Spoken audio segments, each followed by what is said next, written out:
to this meeting of Grampian Health Board this morning. We are obviously meeting by Teams, but it's great to see everybody who's able to join us on this meeting. Recording has now started, I see. Thank you very much for that. Can I start with the first item on the agenda, which is apologies? And I have apologies from Tracy Collier, who is attending a council meeting, from Caroline Hiscox, the Chief Executive, who is on annual leave at the moment, and from Sandra McLeod, the Chief Officer of Aberdeen City. I also note that Paul Baku will need to leave at 12:30, and I've just seen that Ian Yule needs to leave at 11 o'clock. So thank you very much for those apologies from everybody. Item 2, moving on, we have declarations of interest. Has anyone got a declaration of interest to make, please?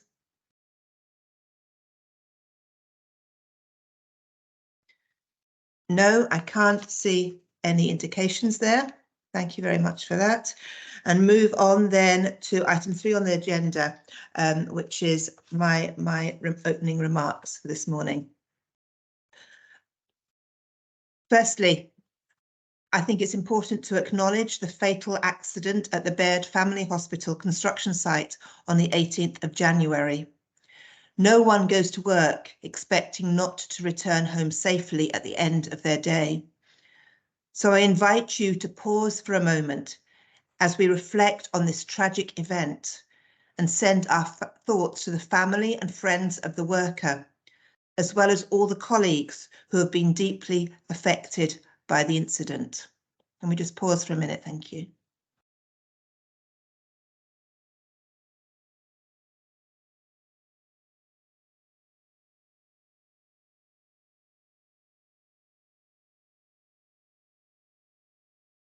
Thank you. The NHS Grampian project team continues to work with Graham Construction to support the necessary health and safety executive investigation, whilst also ensuring that people can access wellbeing support should they need it. As predicted, winter and the build-up of unmet need during the pandemic mean that we, along with other health boards and community partners, are currently enduring tremendous pressure as we deliver health and care. A number of projects and initiatives are underway to address the issue. As part of a complex and interconnected system of care, we must ensure that doing more of something in one area does not mean less of something else in another, which could unintentionally lead to poorer patient outcomes. That being said, I would like to highlight the Flow Navigation Centre and recent work on interim care beds as 2 such initiatives currently delivering patient benefit. The Flow Navigation Centre enables clinicians to carry out telephone or video appointments and provide advice and/or decision-making support, with the aim of ensuring people get the right care in the right place at the right time. To date, the Flow Navigation Centre has handled over 2,500 calls from Scottish Ambulance Service clinicians who have a direct line, resulting in less than 15% of calls going on to attend the emergency department or be admitted to hospital within 48 hours. This means, on average, 20 fewer people being brought to the emergency department by ambulance each day over the last 5 to 6 weeks, reducing pressures on the front door and supporting timely ambulance turnarounds.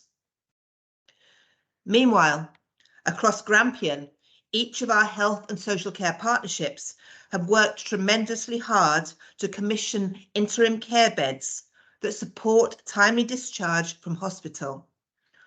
Whilst capacity in the care home sector is extremely limited, these are already making an important contribution. In Aberdeen City and Aberdeenshire, there are now 63 interim care beds currently available, with a further 22 due to come on stream shortly. The support of local employers for the Pick Me Up project, through which employees are given flexibility to collect loved ones from hospital when they are ready for discharge, is also greatly valued, And I would like to thank all the employers who are involved in this scheme. So far, 14 employers have signed up with a combined staff of 24,000, including the University of Aberdeen, Spirit Energy, Aberdeen International Airport, Aberdeen Considine, Aberdeen Inspired, Nescol, Sport Aberdeen, and Robert Gordon University. Thank you to all of those for the contribution that they are making. I would also like to commend the contributions of everyone working in health and social care who have suggested ways in which we could address the current situation and begin work towards longer-term improvements. And in addition, I would like to stress the huge importance that the board places on the well-being of all staff at every level and how this is a priority in all our decision making. That point can't be emphasised enough. Moving on to talk about the cost of living impacts. I'm sure no one needs reminding of the challenging financial landscape we find ourselves in at present. The cost of living crisis remains with us and is having a huge impact on people's lives, leading to many difficult choices having to be made. It has the potential to significantly affect people's health and well-being, as well as impact on the delivery of health and care. I would therefore like to remind everyone that our winter support booklet contains a wealth of information, advice and partner links to help people remain warm, safe and well. It can be found on nhsgrampian.org, and I encourage everyone to share this information with their networks to ensure that it reaches and benefits those in need. In addition, I would like to commend the ongoing work with partners to tackle domestic abuse and to remain alert and responsive to suspected cases of human trafficking across Grampian. Now, having visited Dr. Gray's Hospital in Elgin with my fellow board members over recent months and had the pleasure of meeting many of the hard-working staff there, I welcome today's paper considering its future role. Indeed, this paper is quite rightly central to today's agenda. I look forward to the discussion to come as we seek to ensure the needs of the communities it serves are met as part of a strategic direction that is aligned to themes of people, places and pathways within NHS Grampian's wider plan for the future. I would also like to pay tribute to the innovative approach that our Equality and Diversity team and the Staff Equality Network is undertaking with partners to really drive our anti-racism and anti-discrimination agenda. Our anti-racism strategy has now been launched, and an anti-racism working group will monitor our progress as we work towards finding systemic approaches and solutions to a systemic issue. The strategy builds upon our recent It's OK to Talk About Race and Speak Up activity and aligns with our ambition to build on the foundations we have laid around innovation and collaboration. Finally, I am delighted to announce the appointment of Dennis Robertson as my Vice Chair. Dennis's experience spans both the public and the third sector. He has a background in social work and was the first blind person to be elected to the Scottish Parliament in 2011. In addition, he has served as an Aberdeenshire councillor and has been a valued non-executive member of the NHS Grampian Board for 4 years. In all of his roles, Dennis has relentlessly championed equality and challenged inequality, and I am sure he will continue to hold us to these high standards in his new role as Vice Chair. Congratulations and welcome to this role, Dennis. Now we will move on in the agenda and move on to item 4, which are the minutes of the meetings of the 1st and the 15th of December 2022. We'll firstly consider the minutes of the meeting on the 1st of December. Can we accept these as a true record of the meeting? If anyone doesn't accept them, can you please indicate by raising your hand?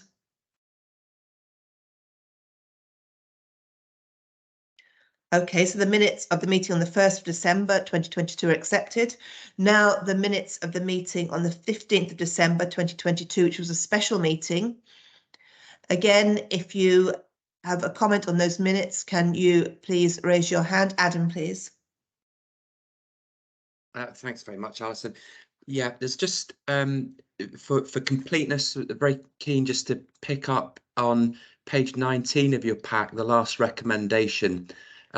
We said we'd bring something back today. We've got a slightly different plan, partly to do with the pressures in the system for production. But Susan, if that's okay, Alison, will just come in and explain how we're going to do that to make sure it's really holistic and full. So if that's okay, Susan will just explain that now. Thank you very much, Adam. Susan, please.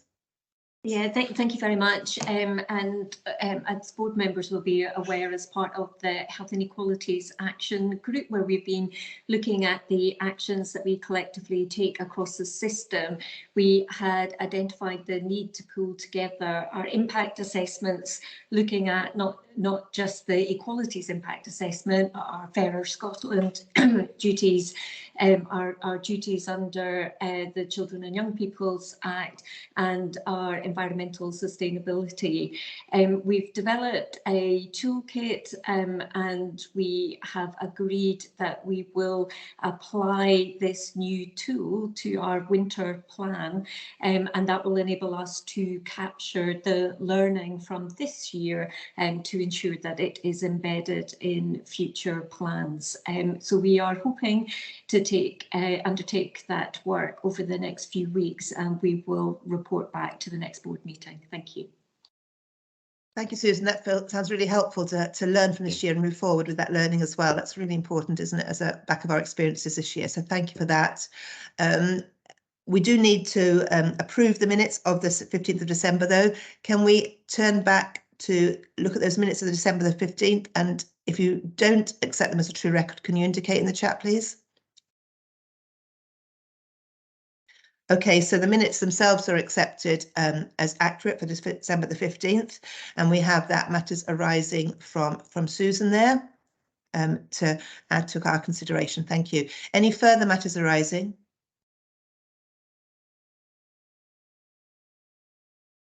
No, and or any comments on Susan's plans there as well? No, thank you. Thank you. So no further matters arising on that paper. Thank you very much. Moving on then to item 5 on the report, which is the Chief Executive's report. Now, this is an innovation from what we've had before.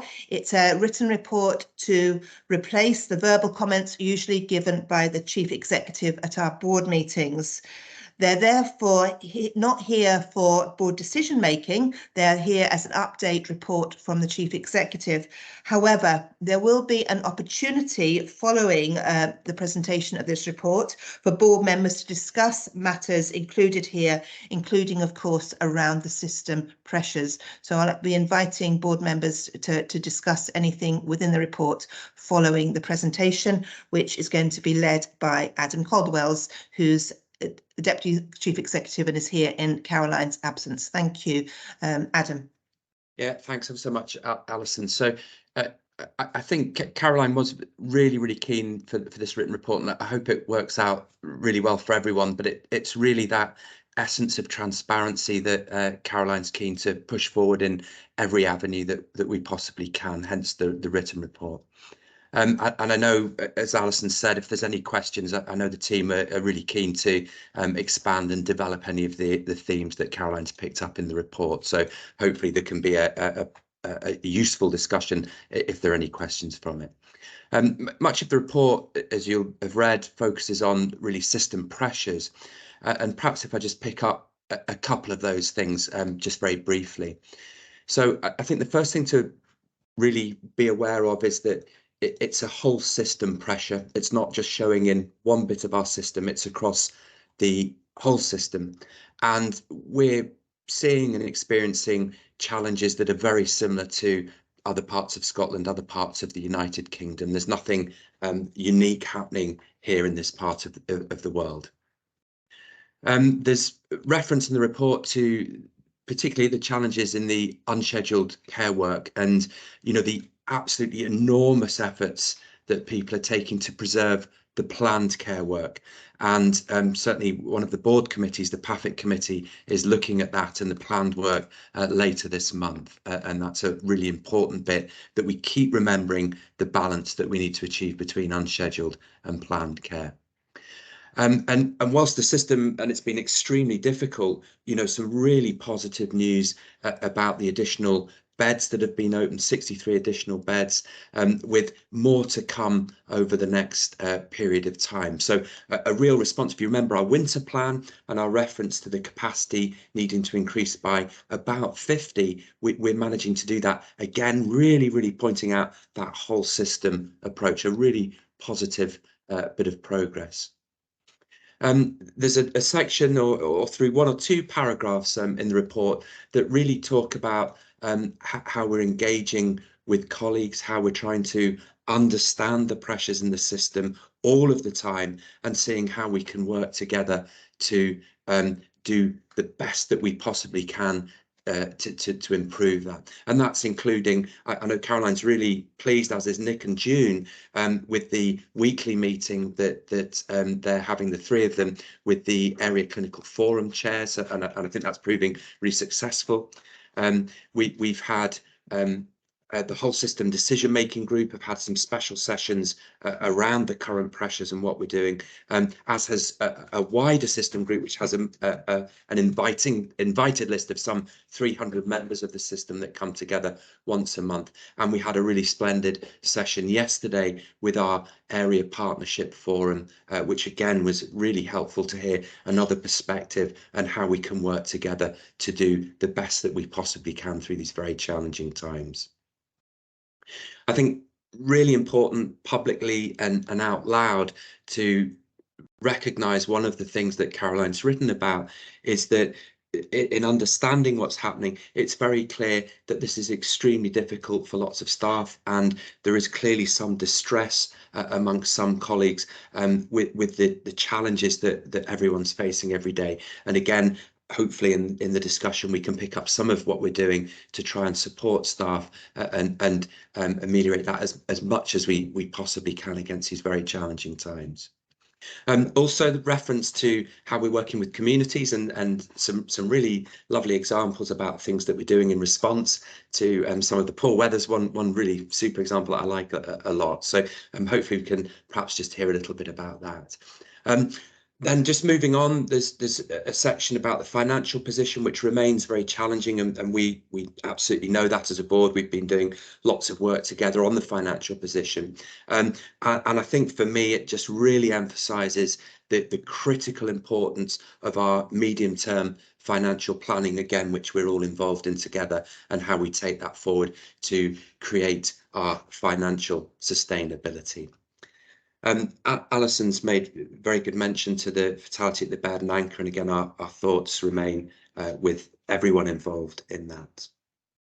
A brief section just correcting the diagnostic test. So again, I hope everyone's just picked up on that and understands that. And then just finally, we spend a lot of time when it's very challenging, being told by everyone and being very aware of it, that it's very important in any big system, in any system, big or small, that we all have hope for the future. And again, that's what Plan for the Future is trying to do. It's trying to set that really positive bit. And we've got a very practical, fantastic example looking forward around the PET CT, and really pleased that that's developing and coming on. And again, I hope that some of these innovations and developments continue to give people hope for a very, very positive future that I know everyone around this table absolutely believes in.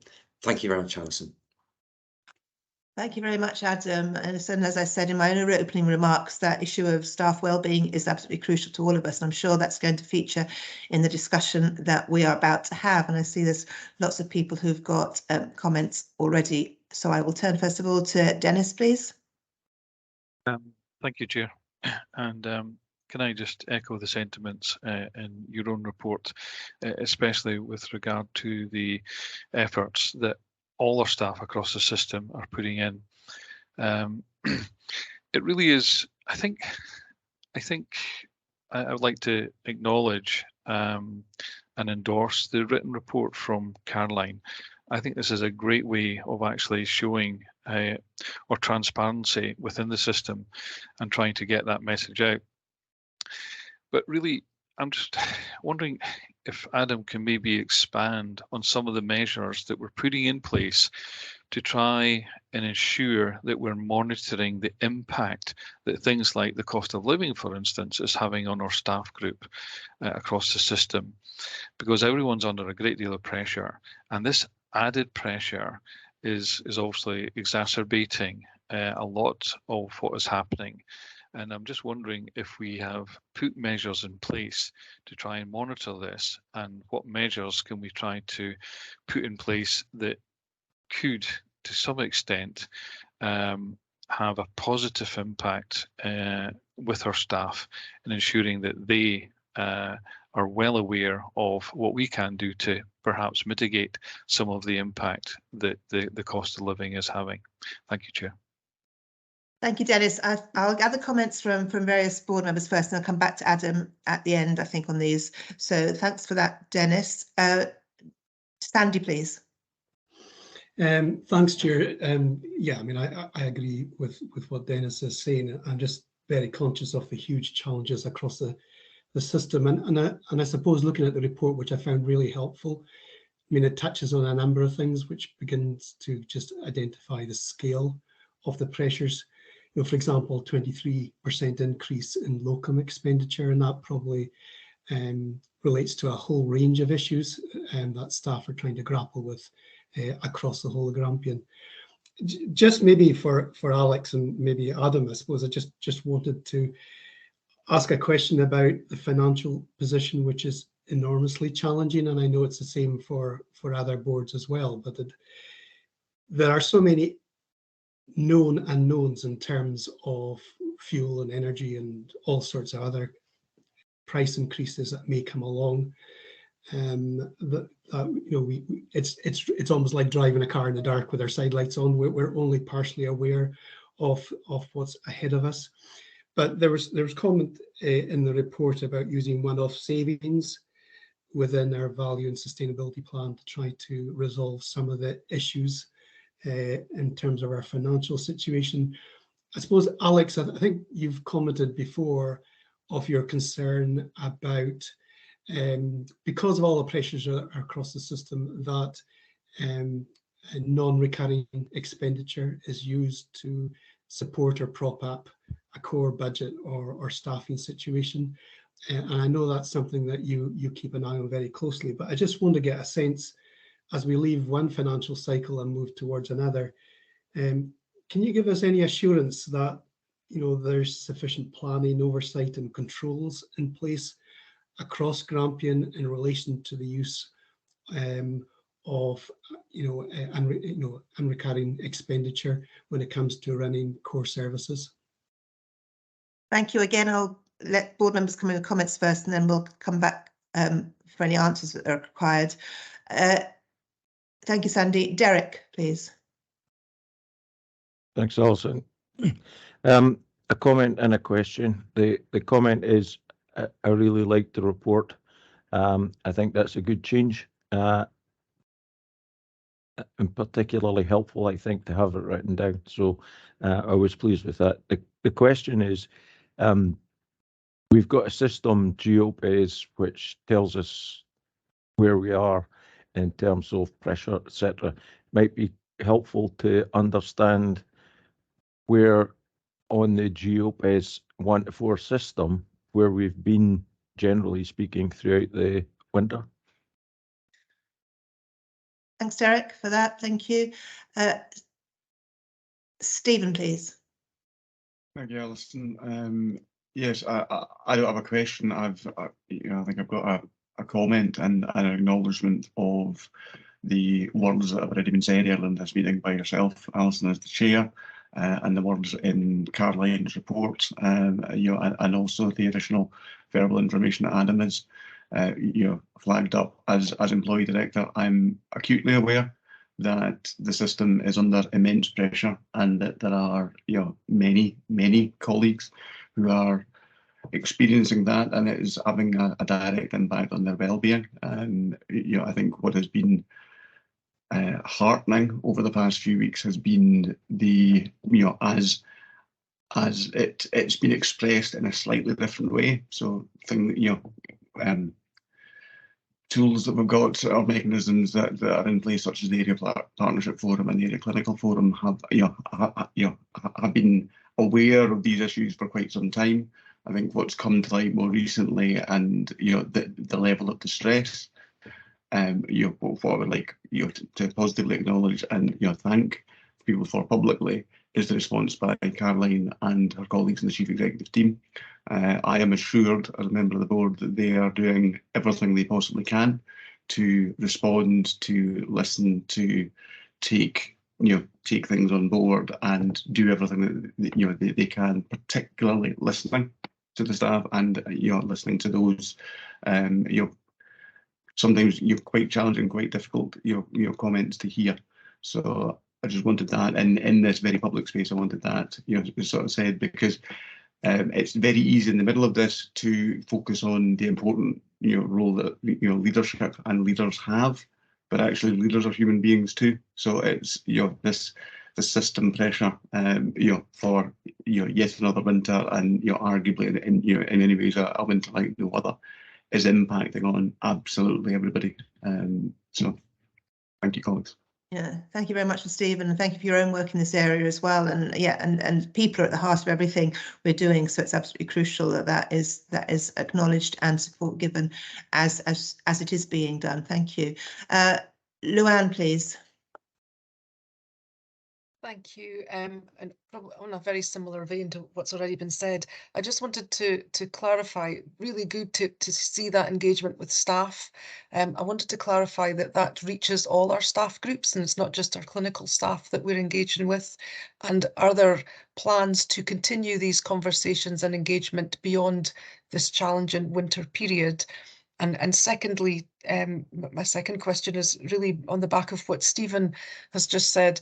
I'm really conscious that we're now 3 years almost into, where we started with COVID, and I'd like to hear a bit about how the Chief Executive team are looking after their own well-being and looking after each other, because your resilience and your well-being really matters, but also you're key role models for everyone else in the system. So I'd like to hear a little bit about that, but thank you.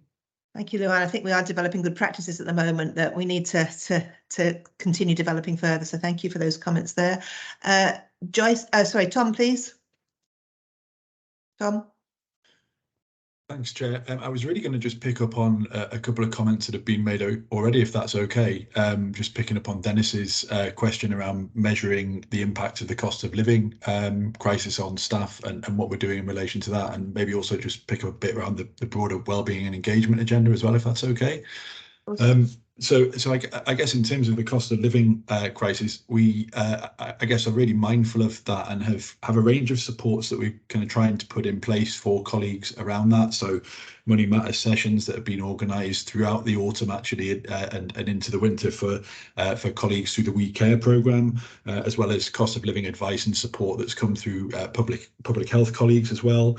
But on a practical level, one of the drivers for the test of change of weekly pay for bank staff was to try and ensure that people were able to, I guess, benefit from any additional hours or bank work they'd done in a quicker time frame than was the case when that was being done on a monthly basis. So we're hoping that that's having a positive impact as well.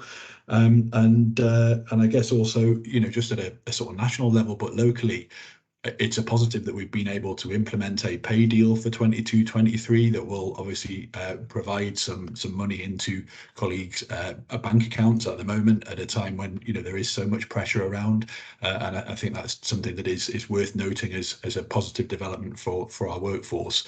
Obviously, there's further work to do on the subsequent years' deals, and that's ongoing at the moment.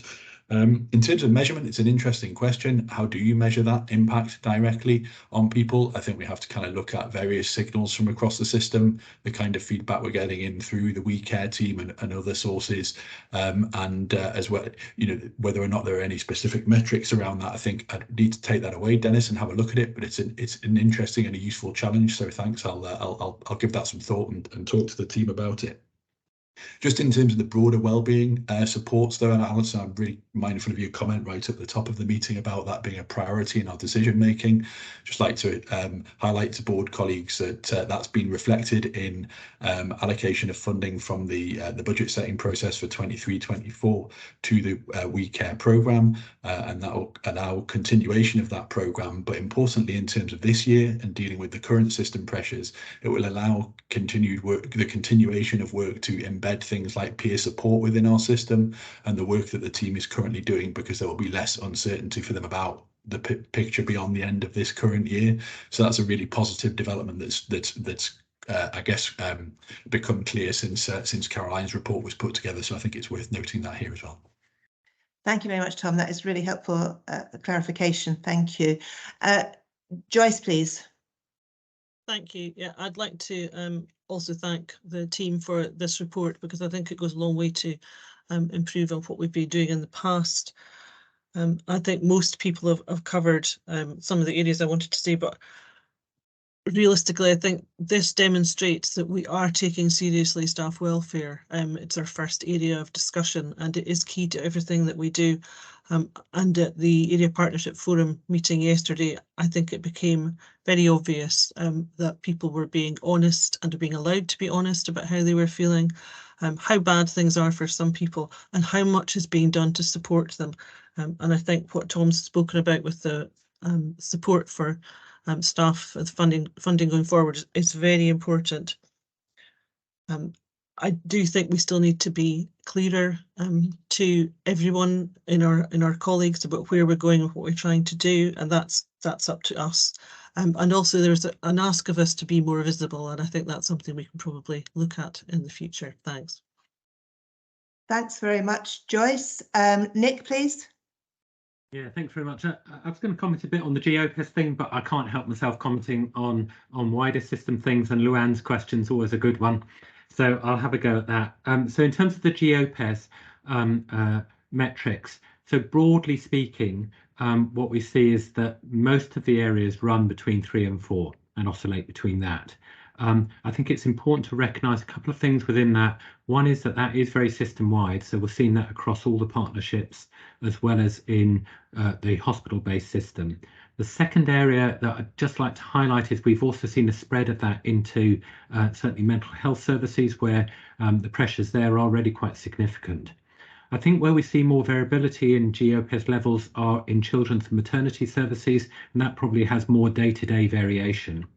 Now, alongside all of that, as part of the sort of surge plan activation, we've got a panel review group that meets intermittently and reviews data most days, which takes on board some of that data together with some of our sort of critical threshold metrics we use, which are already around, occupancy, how congested is the system, where are we sitting in people who are delayed moving on in their care, and the issues very pertinent to staffing in terms of what the staffing pressures are. So we look at those as the 3 indicator metrics, and we meet regularly, and we've not hit the point where all 3 at the same time have come over the line of where we set a threshold, because we're using that for the trigger in terms of whether we activate the within hospital surge beds, not the community stuff, which is all going on. So I think that's the question around the metrics. I think the bit that I'd like to sort of just share a bit about is we're absolutely trying to understand harm in our system, and there's been a lot of talk about the harm and impact on staff, and that's really, really important. We're also looking at the harm and impact on patients that we care for. Now, the vast majority of patients do get actually fantastic care, but obviously in acting some of our plans, such as the use of corridor care, we are exposing some people to experience which isn't what we would like to expose them to. So we've got very active measurement of that. We're also really aware of trying to understand that wider harm, both within Grampian, but also playing into that national picture about this very, very complex 3 years we've had, which has all sorts of dimensions to it. What is that meaning for the health of the population? And I don't really want to sort of say we've got an answer on that, but I would suggest that we've been through different phases over these 3 years, and I think a lot of the attention at the moment is around how this might have all come together to find ourselves in a situation where chronic illness and chronic disease is the sort of endpoint of a lot of these events, where we're seeing harm associated with that. So we're looking at things such as excess mortality, things around what are called premature deaths, which are looked at nationally. So all of these metrics to try and understand how has our very complex social and healthcare system impacted on our population. And just on Luann's question, I would completely agree that there is something very important about modelling here. You know, we're in a people business. It's about your values, it's about your behaviours and the culture you engender. So, you know, my primary thing would be we look after ourselves by caring about each other, showing that understanding and the way we behave with each other. And I think that's really important for modelling. And I think I work in a great chief execs team that really does show those sort of features and that degree of care that's critical. Thank you, Nick. Those clarifications are really important. Thank you. Susan, please. Yeah, thanks very much. And just to pick up on a couple of points, one, just to add to Tom's input around cost of living, we've included the actions that we are intending to take over the next 12 months in our health inequalities action plan, and our intent is to bring that to the board seminar at the beginning of March to enable you to have conversations with those who are delivering components of the plan, but also to help shape the plan that will be part of our plan for the future delivery plan next year. So opportunities to get into a little bit more detail of the range of work that is underway. And the second point I was going to pick up was around the engagement, and absolutely there's been a wide range of engagement, particularly over the last couple of weeks, with visits out to teams, with discussions at leadership and advisory structures.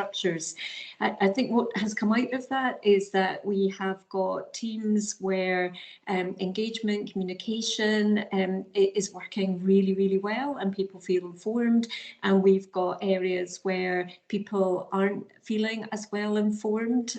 So clearly this is about consistency. So it is to acknowledge that there is good practice, and we want to share that across the patch.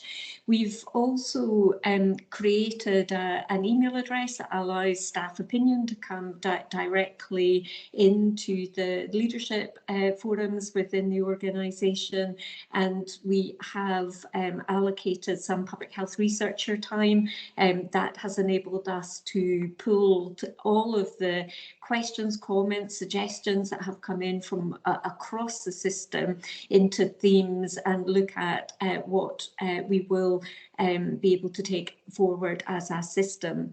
Some of the suggestions are really short-term, really straightforward, such as we want to understand a little bit more about the whole system, so we understand our bit of it, but we want to know what's happening across the system, and we've been using our daily brief to shine a light on some of the improvement programmes that have taken place across the system.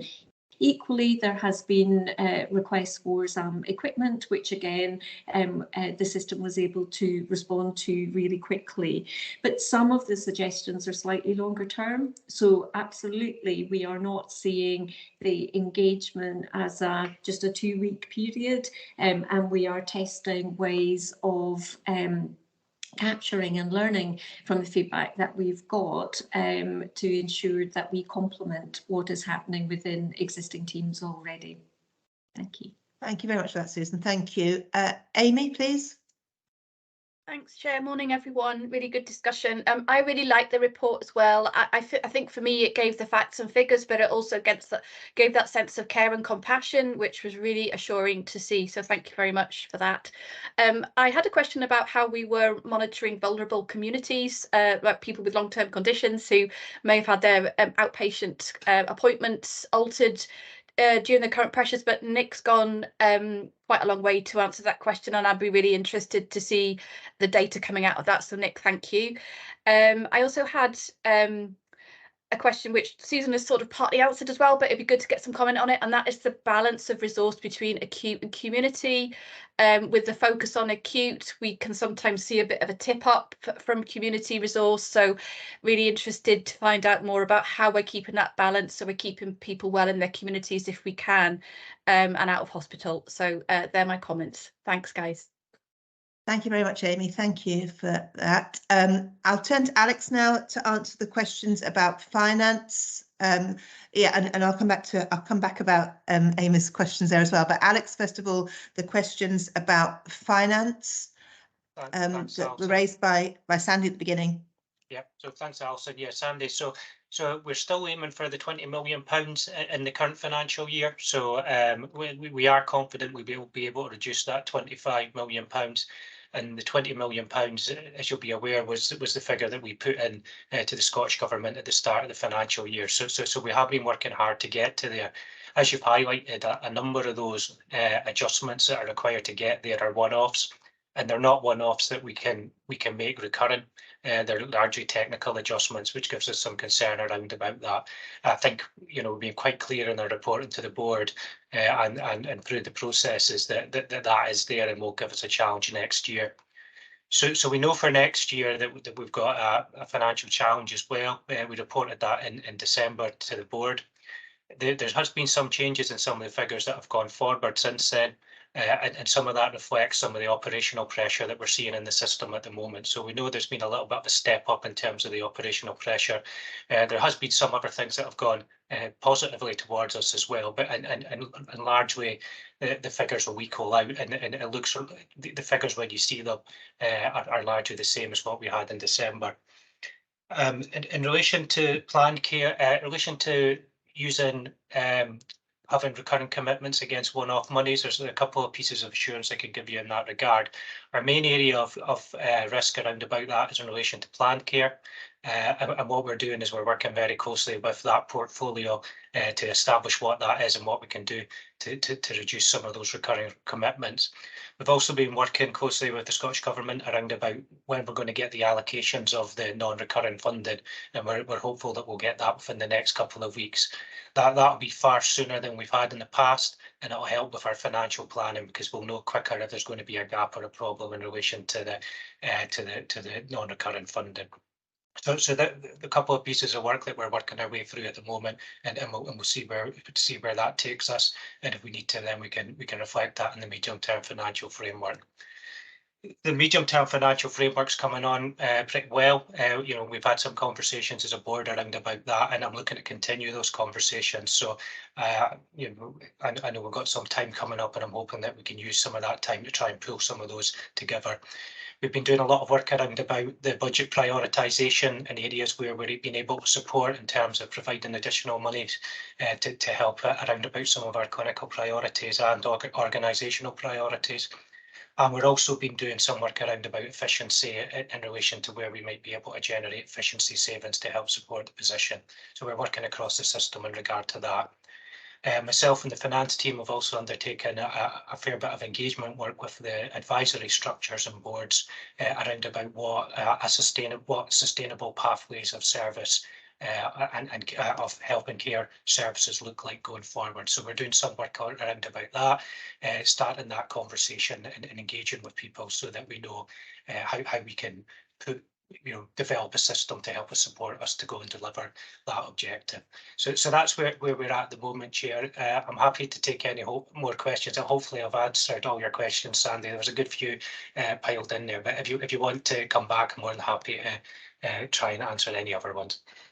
No, thank you, Alex, for that. And it's obviously apparent from the figures presented in the report how many of the challenges are external to us. So the work you're doing is even more important to be able to overcome those external challenges we're facing as well. So thank you for that, and the indication there'll be further opportunities to discuss those at a later date as well. Just before I bring anyone else in, has anyone else got an issue they want to raise about finance, please?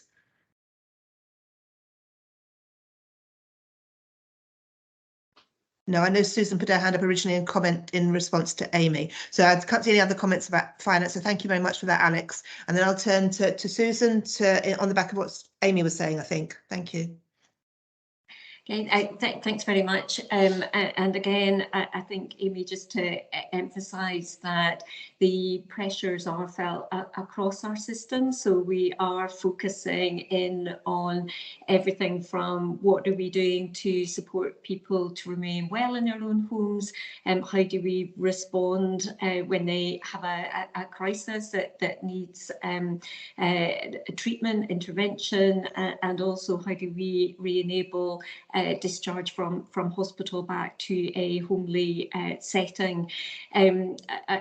I think there was a question that we got in terms of have we shifted capacity into our acute settings, and again feedback from across the system is in the Murray situation where due to reduced demand and indeed vaccine supply, where there has been capacity within the vaccination centre, staff have helped out within the Dr. Gray's context, but Simon might wish to say more about that.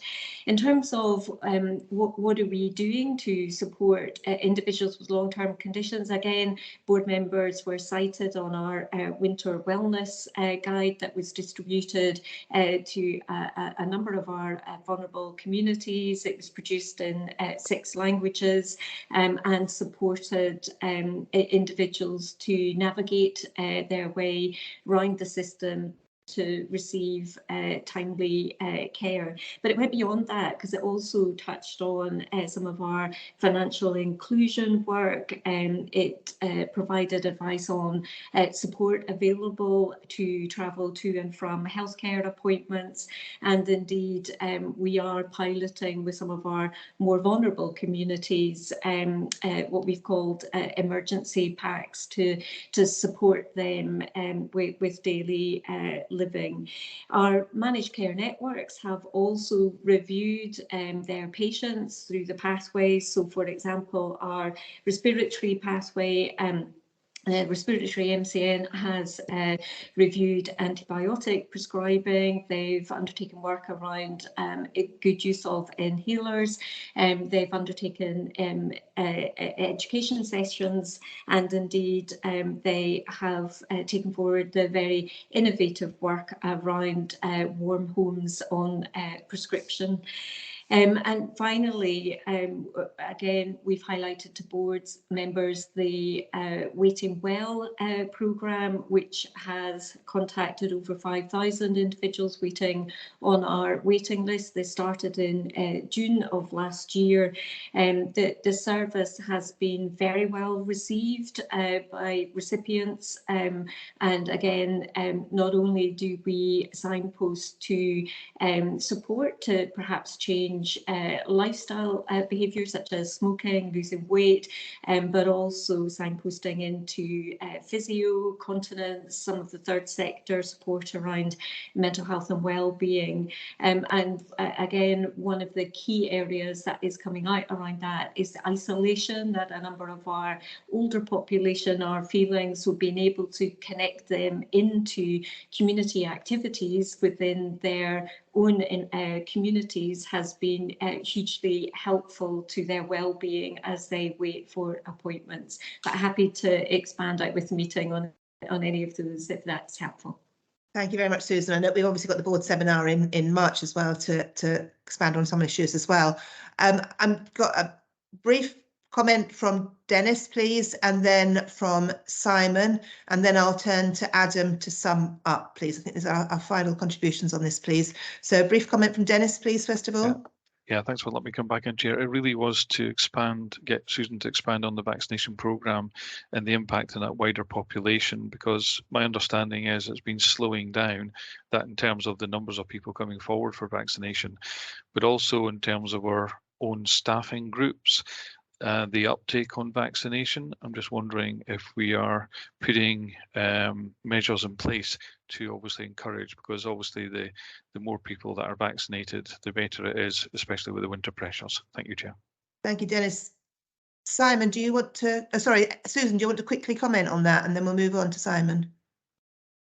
Yeah, thanks very much. So in terms of, yes, we are seeing a tailing off of the winter programme, but we have started our shingles programme, and again, the rate of delivery of the vaccine meant that we had some additional capacity that we were able to deploy in to support Dr. Gray's. So the deployment has had no impact on the delivery of the vaccination programme.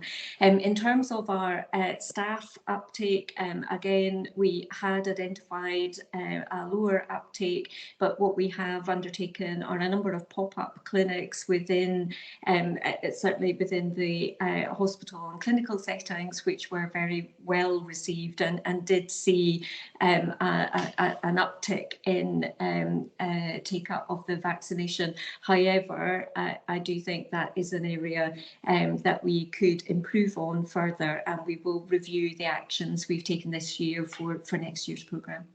Thank you, Susan. Simon? Thank you, Chair. I'll keep it brief.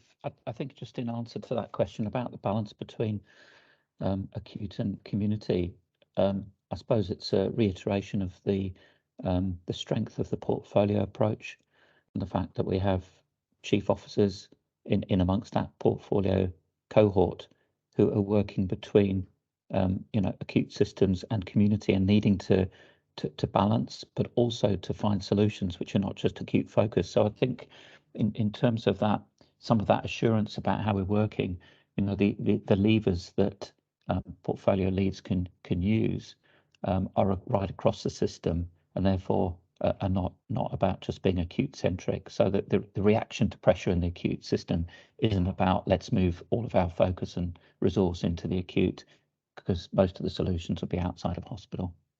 Thanks, Chair. Thank you, Simon. That's very helpful. Tom, a brief comment before I turn to Adam to sum up, please.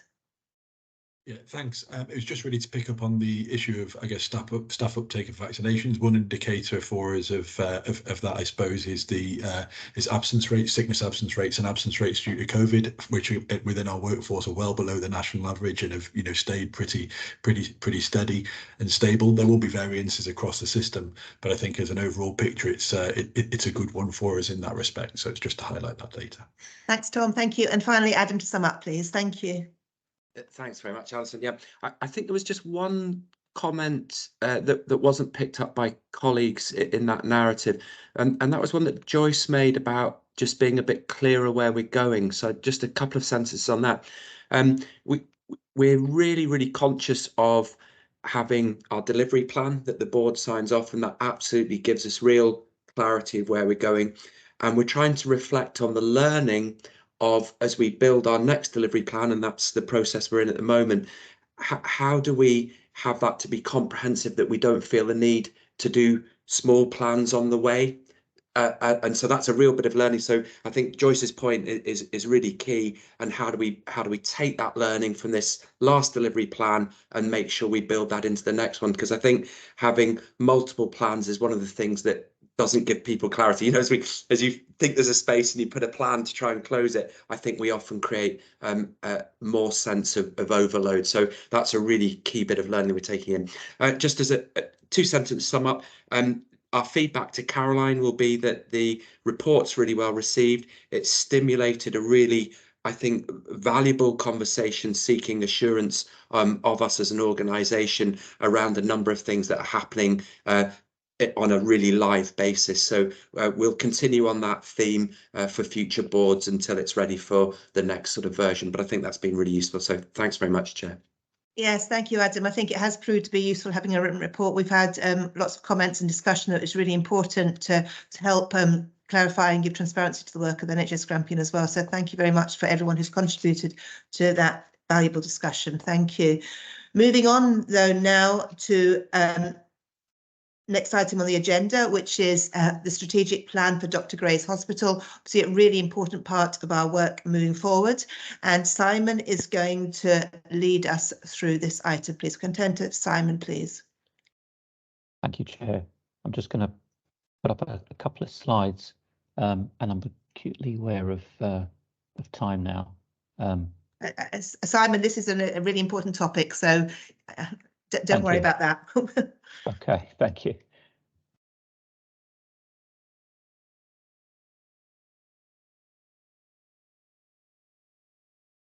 Chair, is that visible on your screen? Yes, thank you. Thank you, Right. Simon. Okay, thank you. So I'll just quickly introduce the core team that are here today to help the discussion. So in addition to myself, we have Alistair Patson, Dr. Gray's Hospital General Manager. We have Dr. Fiona Strachan, Consultant Diabetologist and former chair of the Senior Staff Committee when we started this work, and Fiona very kindly has remained as part of our core team. We have Stuart Faulkner, clinician at Dr. Gray's and RCN rep, Louise Ballantyne, head of engagement, and Adam Coldwells, who alongside his deputy chief exec job, also in his director of strategy role, has been helping us hugely with this work. So my thanks to them, and clearly in terms of the discussion and picking up various points, the wider chief exec team are here as well, who've been alongside this work. So in terms of developing the strategy for Dr. Gray's Hospital, we're very cognizant there are a number of other strategies, most importantly the plan for the future from an NHS Grampian perspective, but also the IJB strategy. We've got the work going on around maternity services and so on. So how does this work fit into that? And I think using the people, places, pathways has been a real strength in terms of shaping this work and how we've developed to the point where we've got a strategy to present to you today. So in terms of people, and I'll give, sorry, sticky button.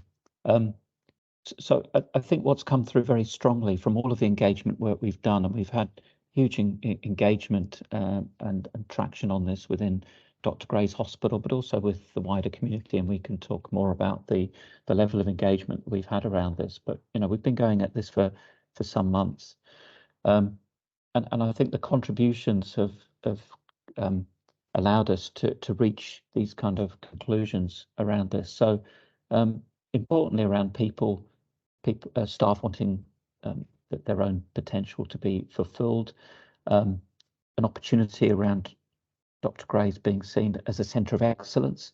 We're in a unique geographical location, quite a distance from Aberdeen or Inverness, but we have a population, 95,000 population around Murray, and a significant population in Elgin. So Dr. Gray's is probably the smallest district general hospital in Scotland has got a unique opportunity to do something that contributes to the wider health and care for Scotland, but also then create some sustainability for Dr. Gray's. So again, how do we use that opportunity around being a test bed? So ideal size to be able to see end-to-end cause and effect. And as a centre of excellence, how do we ensure the supply of junior doctors to the various specialities, and we can do that through development and training for students and postgraduate trainees. Important that in terms of place, that Dr. Gray's is an anchor organisation, and that we behave like that, not just for Elgin but for Murray. Expert provision for the local population to be provided from Dr. Gray's. It's a delivery of service centre for Grampian and the north of Scotland. And if we think about the work that we're doing, working really closely with NHS Highland on maternity services and how we develop the full range of maternity services at Dr. Gray's, we've got a test of change, a model there that we can use beyond maternity services. The Murray portfolio, I mentioned portfolios just at the end of the previous discussion. I think again a great opportunity for creating an integrated system. So Dr. Gray's has its place in Elgin and Murray, but actually is part of something far wider. And looking at the work that we've been doing over the last few months around particularly pathways, Dr. Gray's is absolutely integral to the health and care of the population, but the tentacles from Dr. Gray's go far wider and have a reach across the community. And again, how do we utilise technology and innovation around that? And again, we're fortunate that we're part of the Murray Growth Deal, and particularly digital health innovation strand, and that gives us again opportunities as we move forward with this strategy. In terms of pathways, how do we create those networks with Aberdeen and Inverness and really strengthen those arrangements?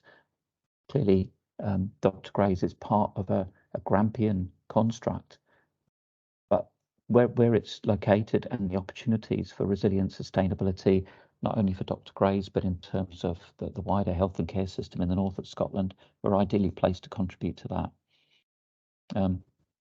Again, delivery of general unscheduled services, being an expert in assessment, diagnosis and stabilising, and will either transfer, as we do now for some patients, stabilise and transfer, or what are the local treatments that we're going to be able to provide?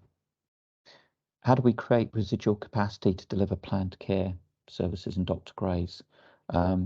So how do we separate out the capacity that we have so that we can continue to do elective care? And again, linking that to the work around maternity services, that will bring with it a number of additional posts, particularly around things like anaesthetics, that again, we need to think what roles are people gonna do when they're not working or needed in maternity services, as for instance an anaesthetist, but what else could they be involved in that not only keeps them interested and skilled, but contributes to the health and care for Grampian and north of Scotland. So what needs to happen to achieve the strategic themes around people, place and pathways? So there's a real opportunity to think about new roles. We know that recruitment and retention has been really, really challenging at Dr. Gray's for a number of years. We've got a significant reliance on locum medics, for instance. So how can we utilise the skills and get all of our staff being able to work to the top of their licence? How can we be innovative around different roles?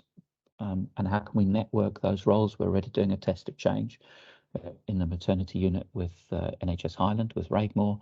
How can we do more of that that makes the service sustainable, resilient, but also makes it exciting for folk who want to come and work in an area like this? How do we focus on opportunities to maintain and develop skills and get that equitable access across Grampian in the north of Scotland? And I think that the focus on the kind of unique selling point of where Dr. Gray's is, and how we could be supportive to other systems that are outside of maybe Grampian and Highland, and thinking about the islands as well. So we've got an opportunity there around being that test bed. And how do we focus on excellence in teaching and education, and really see Dr. Gray's as a place that will optimise access, learning experiences, and really give people an opportunity to come and experience something different, because that will be the selling point. So in terms of place, focus on community, local economy, employment, procurement, and potentially uses of community space. How could we have a different relationship between the building and the community? Access for services, how do we make that as close to home as possible? And that tension probably between specialism and generalist. So how can Dr. Gray's effectively provide as much as possible for folk where that's safe and effective, but accepting that there will be a need for stabilise and transfer, or people for elective to access services elsewhere. We're focusing on appropriate use of space. We've got a review that's being undertaken, that just started, and we'll consider the main purpose of Dr. Grays in terms of space utilisation and opportunity. Focus on the network and the system model. I think that we need to do more work on this in terms of describing what a network is. I think that some of the discussions that we've had with staff groups, there are different beliefs about what a network model means. It's not about taking services away. It's not about decreasing access. It's about creating resilience and actually increasing opportunities for access, increasing the role of Dr. Grays within the north of Scotland. And again, with our remote and our model of care uniquely positioned, how can we use technology and innovate around that to think of how we can deliver differently? And clearly in a model of networking, there are going to be some enablers that we need to work through. So if staff are working on different sites and in different health boards, how can we enable them to be able to use seamless kind of networking in a way that we want seamless pathways? That shared understanding of what a network is, we need to build on that.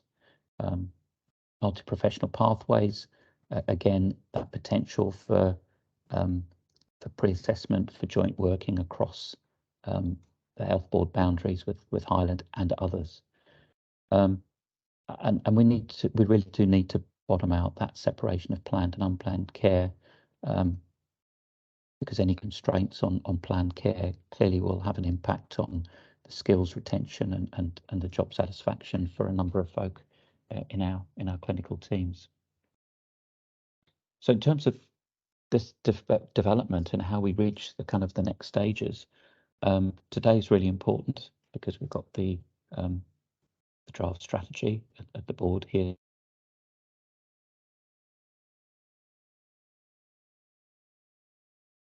Simon, we've lost you.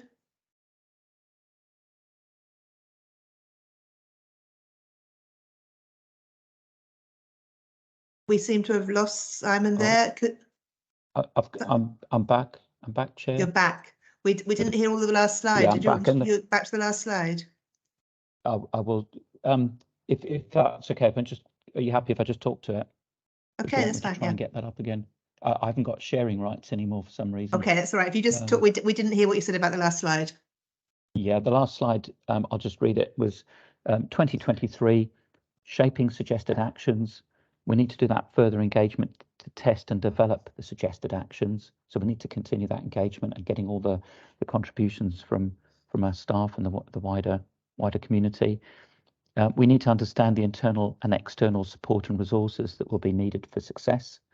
And we need to bring a draft implementation plan to the board meeting at the beginning of April. And that will be, the tangible actions of, so what are we going to do with what priority in order to achieve our strategic intent?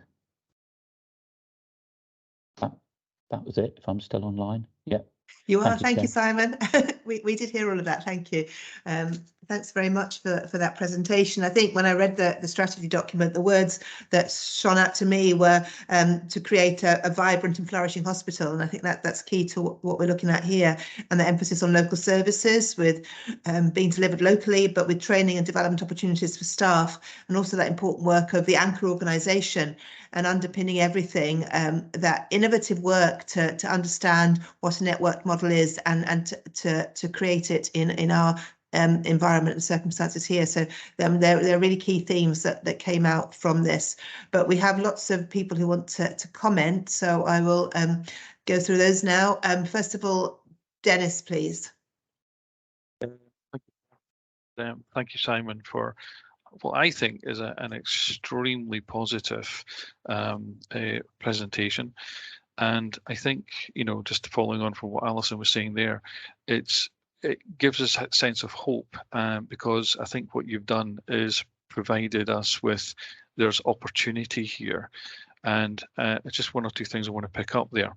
In terms of our engagement, I wonder if you could perhaps maybe give us a bit more detail on that engagement with some of our people from the primary care sector, especially maybe from our GP and AHP people, because I think if we're to develop Dr. Gray's as being that centre of excellence, we have to have that relationship within the primary care sector as well. And the other aspect, if you could perhaps give us a bit more detail, is how we actually communicate that into the wider community. Because again, if we're to have that iconic aspect of Dr. Gray's being that centre of excellence, we need to ensure that our community are embracing it as that centre of excellence.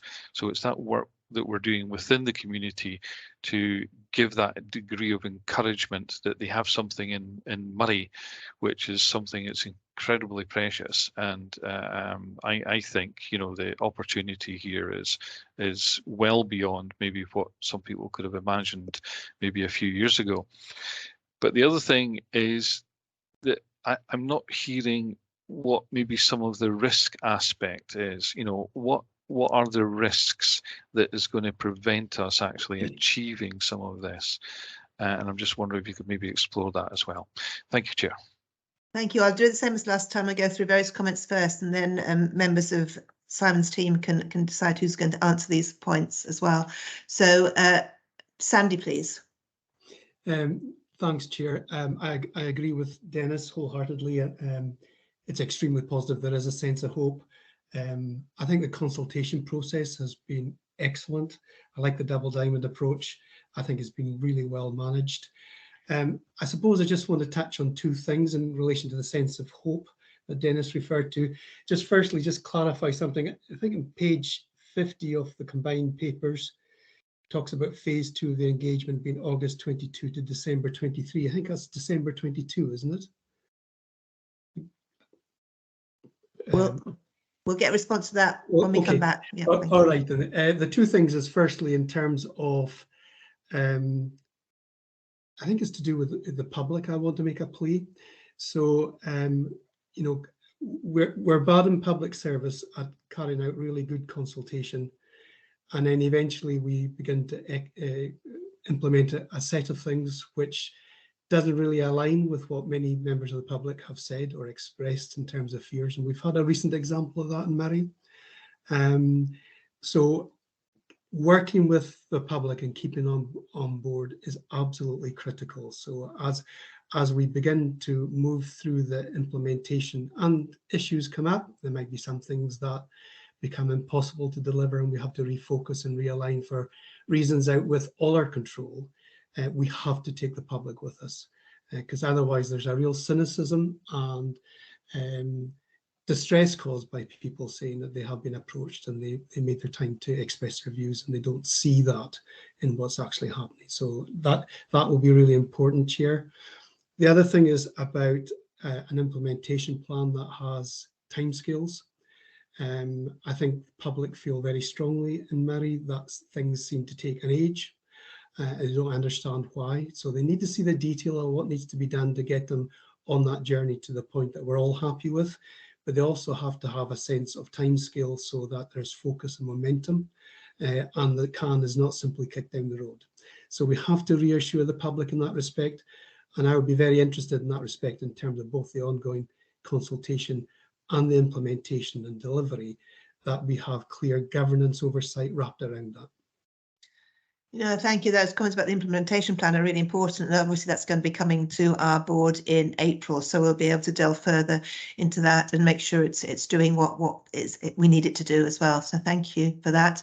Batty, please. Thanks very much, Chair. Again, I agree this is an excellent and insightful document. And like all insightful documents, it raises questions, I think, that need to be tackled as we move forward. I've got two specific points in terms of questions at this stage. The first is we mentioned excellence in networked healthcare provision a number of times, Simon. So it would be good to know what criteria are attached to your definition of an excellent networked healthcare provider. So what are the deliverables we're looking at against which we set our KPIs? And the second link to that is what kind of training needs do these multi-professionals that we're talking about, who are going to act as a team, need in the future? And what can we do now to train them adequately for these roles that will develop in future? Thank you. Thank you, Betty. John, please. Okay, thanks, Alison. Just a quick comment. I really like the approach that's been taken with these principles, networking, anchor, etc., built in at the start. I do wonder, though, whether and Simon, you did mention the link to other plans like IJB, etc. Just wonder if that should be a bit more explicit, so there is a whole system approach. My two questions are the importance of selling this. So Sandy's already made the point about the local community. I'm just wondering about us selling it into the wider Scottish healthcare and community in terms of being able to attract people. So is that going to be explicitly part of the plan? Maybe that comes later. And then the other point around that is in terms of the Scottish Government and NES, are they bought into this, or is that still something to do with them? And finally, are there other examples of network models in existence now that we're learning from? Okay, thank you. Thank you. And I think that partnership with NES and Scottish Government and others is absolutely crucial to the delivery of this. So hopefully that's something that will be picked up as well in now and in the delivery plan as well. Thanks for that, John. I'm sorry, Derek, I should have come to you before that as well. Derek, apologies. Thanks, Alison. You ruined my first comment, which was that the first four people that spoke were from the Moray IJB, but never mind. A few comments. I really do like this idea of the network. I think that's definitely the way to go, and I do hope that we find staff who are willing to work in it.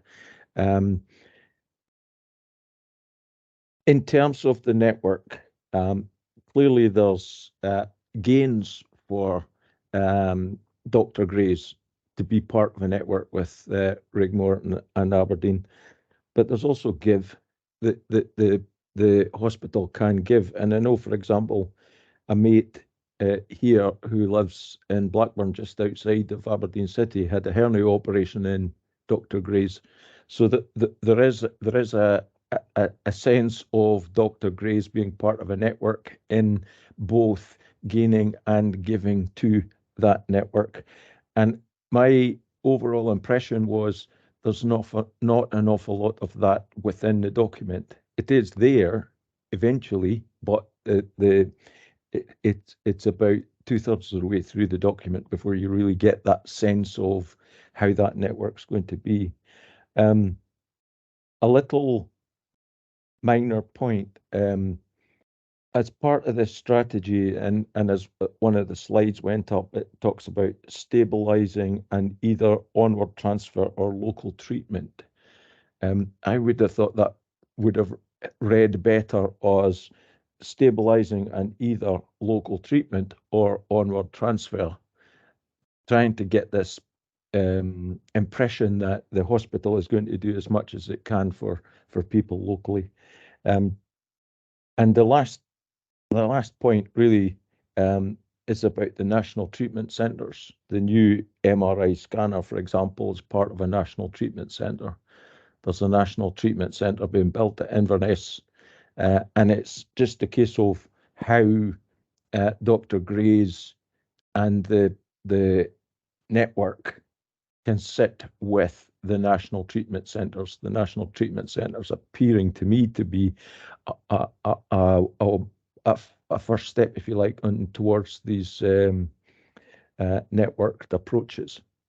So just the general overall thing about that networked approach and how that's going to work, and a fingers crossed that we're going to get stuff that's going to be willing to work in it. Thank you. Yeah, thanks for Derek. Simon and the team will come back to that when we get back. Bert, please. Thank you, Chair. Again, I would reiterate the comments of others, a very positive and encouraging report.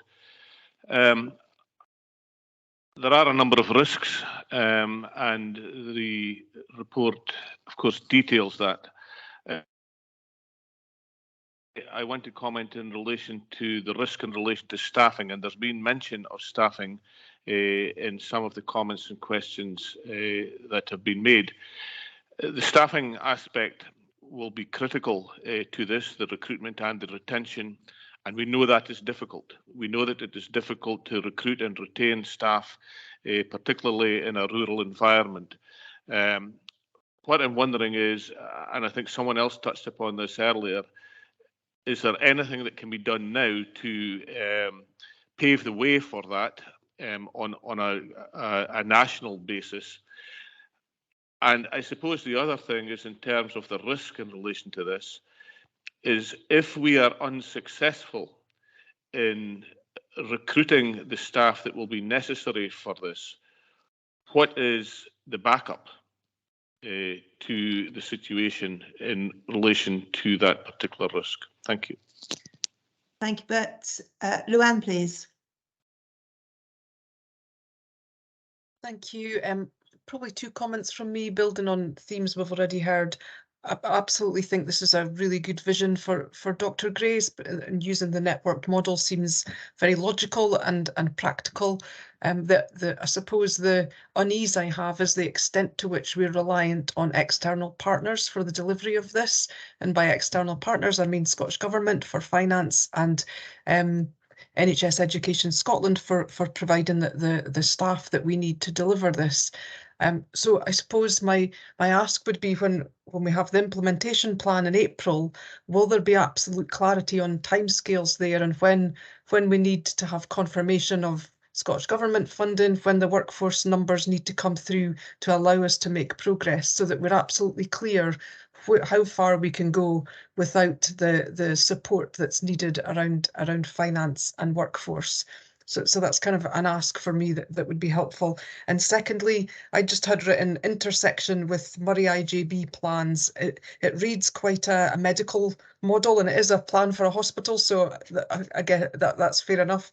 But I think the future is going to be much more about taking what we traditionally have done in hospitals out into communities. So I wonder about plans in the future for engaging with Care Inspectorate, SSSC, so that we're not just looking inward, but we're looking outward. So that would be an ask. Thank you. Thank you, Luann. Joyce, please. Thank you. I think most of what I was going to pick up has been covered by Luann there, except I would like to see, I mean, I think it's a great plan. I think it's very aspirational, very positive. I am, however, worried about the lack of control we have over it. And that's where I would like to see some indication of the areas over which we have control and the areas over which we have none, because we're very reliant on NES and the Scottish Government and on people making the choices we wish them to make. And whilst we can influence this a little bit, I don't think we can do a great deal. And I also think that there is a change in culture, obviously, in consultants who wish to act as locums and don't wish to work in full-time positions. And do we need to take this on board as well? Because why is this suddenly going to change? I understand that the options of networked working will give greater input into their careers. That would be great, but I don't necessarily think it's enough. So I'd like to see clarity on who has the decision-making control on this. How feasible is it when we go into the implementation plan stage? But I think there's been some phenomenal work done on this and great engagement. So I'd like to thank the team for that. Thank you, Joyce. Tom, please. Yeah, thanks, Chair. I guess a few observations just from me. First of all, I guess this was the first time I'd read the plan, although I've been involved in some of the engagement work and seen that as it's progressed, and it feels really, really positive and quite an exciting thing to be working forward with. I think it's also a live example, isn't it, of where a real complex situation, a really complex challenges are going to require a systems approach to be able to try and address them on a sustainable basis, and that does come with interdependence on others out with our span of immediate control, and I guess that's going to require some significant work and effort and support. Just picking up on Dennis's comment, I mean, I think we benefit transactionally from having things like the Once for Scotland workforce policies to provide a degree of consistency across health boards, for example. So for us in NHS Highland involved in this, which will be helpful. But I think probably one of the risk areas is going to be around, I guess, the need to recognise and work with differences in culture that for the organisations participating, and to embrace that and to lean into it a bit. And I guess that points to the importance of working relationally, working on systems thinking and systems leadership,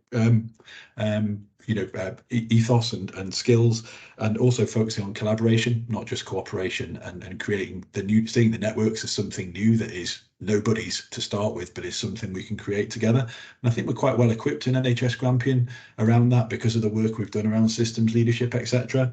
But I think also the work that's being done through the exec collaborative oversight group of NHS Highland colleagues will be helpful there, because it's all about the relationships, I think, this one going forward in that wider sense. And then I guess just a thought around Batty's question. I wonder if some of those skills that I've mentioned there are going to be relevant to the education and training of staff working in those systems, not just their kind of clinical and technical or professional skills in that respect.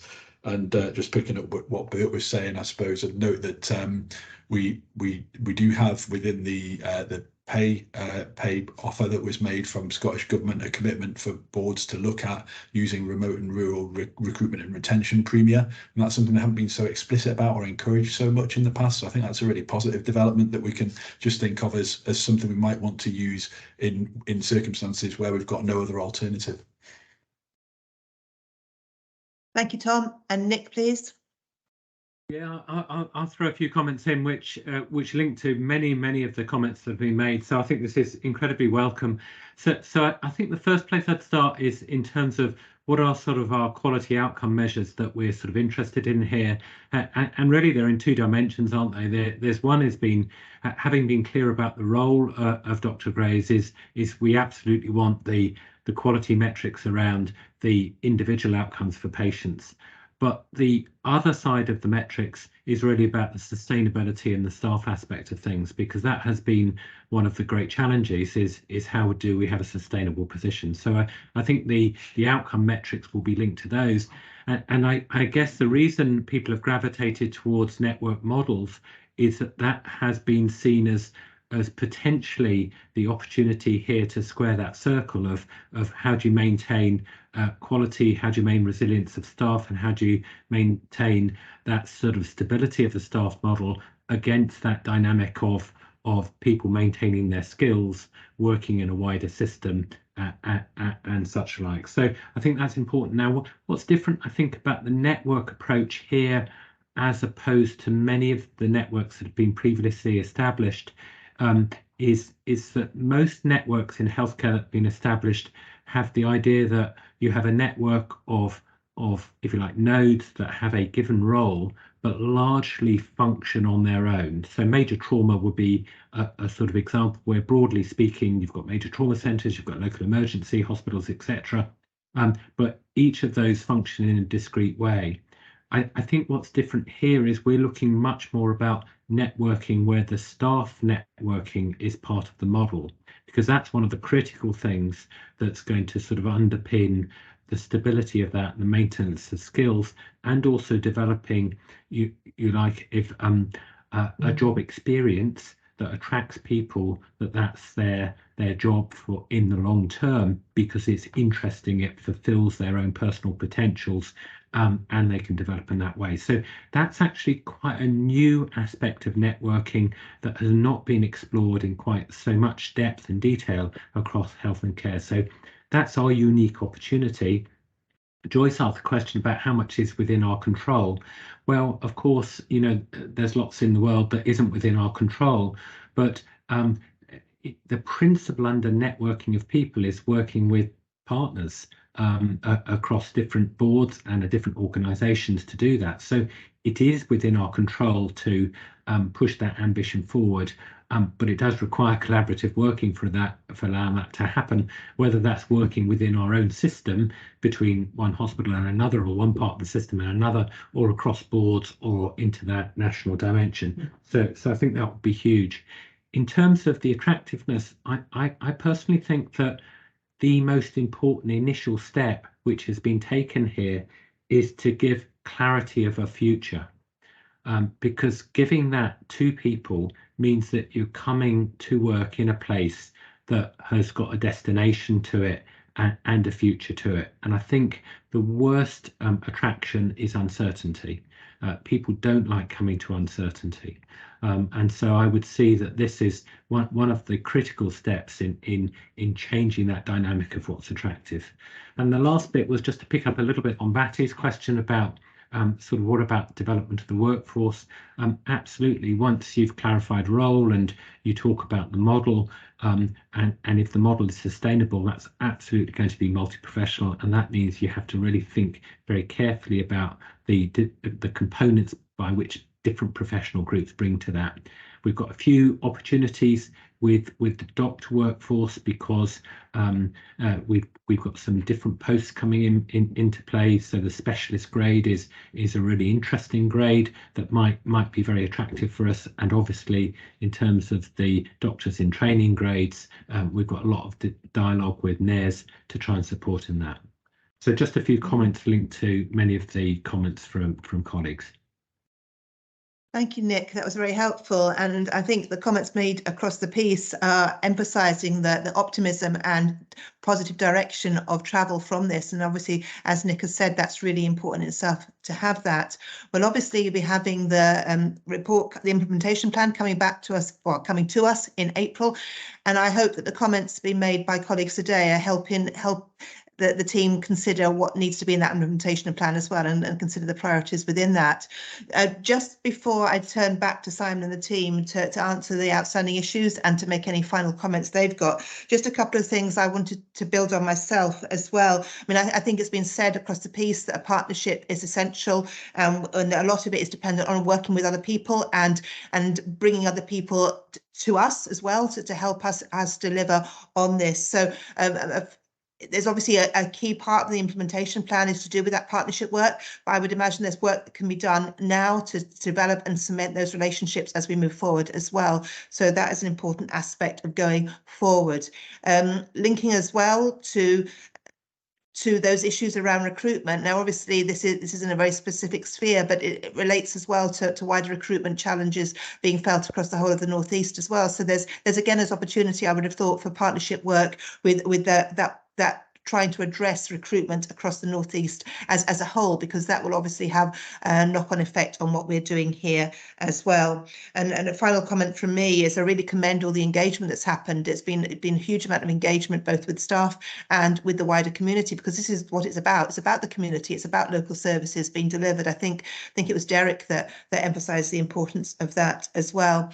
I did notice in the engagement, though, that there's various groups that have been recognised as not having taken part to a great extent so far. I think it was men, younger people, and small and rural communities in particular. So trusting that the work going on in January, February will be picking up any additional comments from those groups, in particular in terms of the younger age groups that have a longer term investment in this as well. And within that, just a plea for recognising the importance of our care experienced young people and involving them in terms of our own commitments to the promise as well, to include them in discussion. So there are comments to build on what's been said by other people before I turn back to Simon and the team to answer any issues and draw things together. Simon?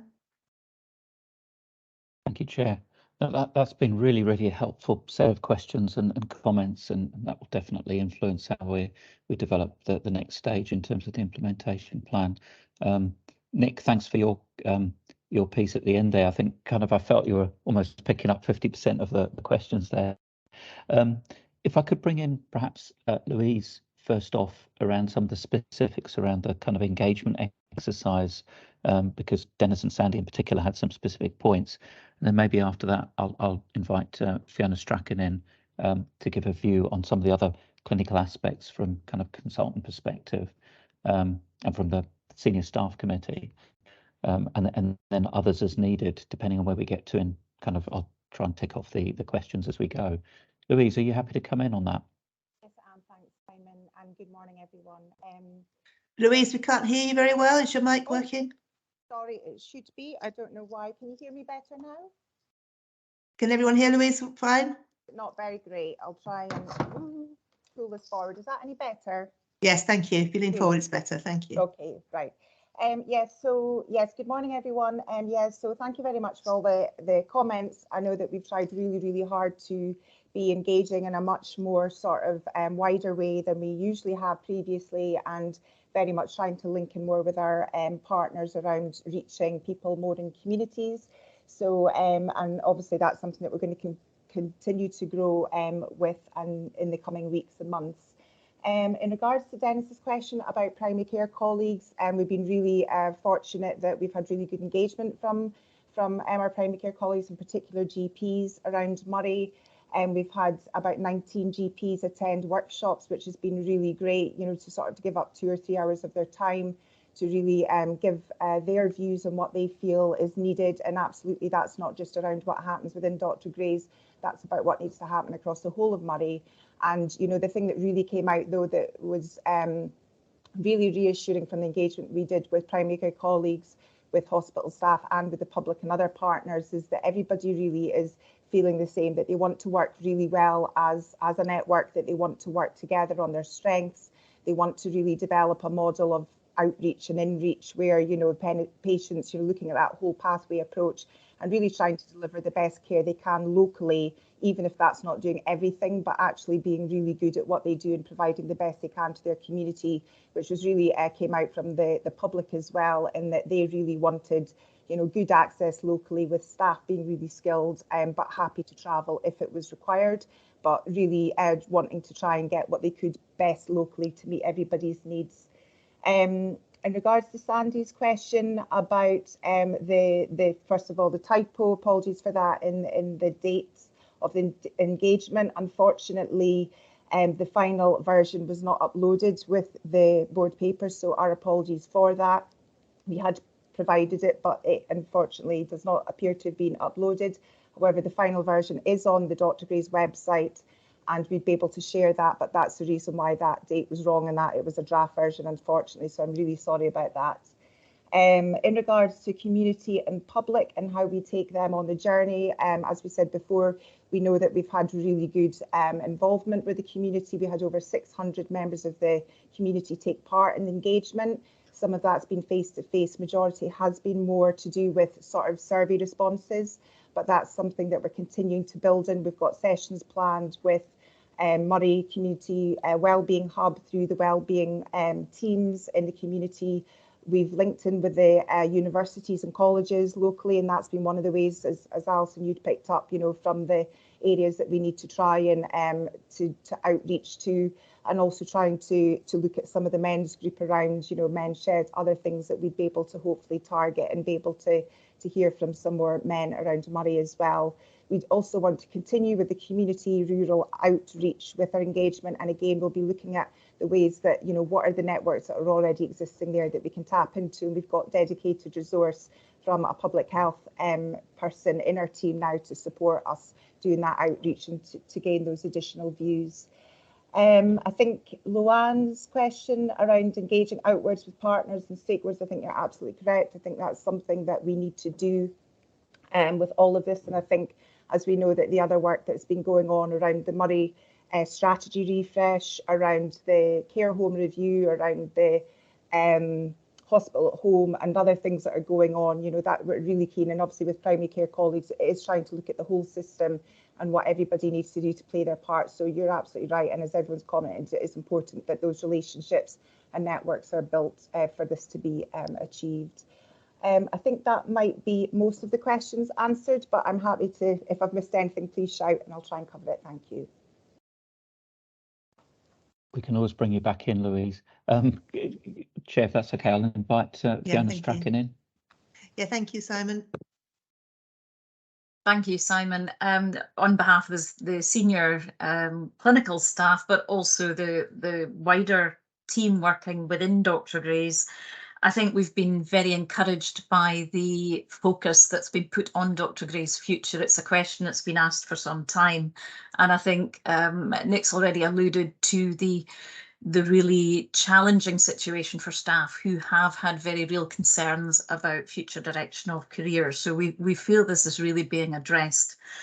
Model 6, as requested, as the model from Scottish Government around obstetric services, has obviously been very much in our minds during this process. And whilst that will bring challenges to implement, it also brings opportunities, and it's been alluded to an uplift in recruitment of staff, particularly to roles like anaesthetics. So it naturally falls to us to see how do we then utilise that potential, which I think will help us to be clear in the opportunities being offered, particularly to our surgical colleagues around planned care.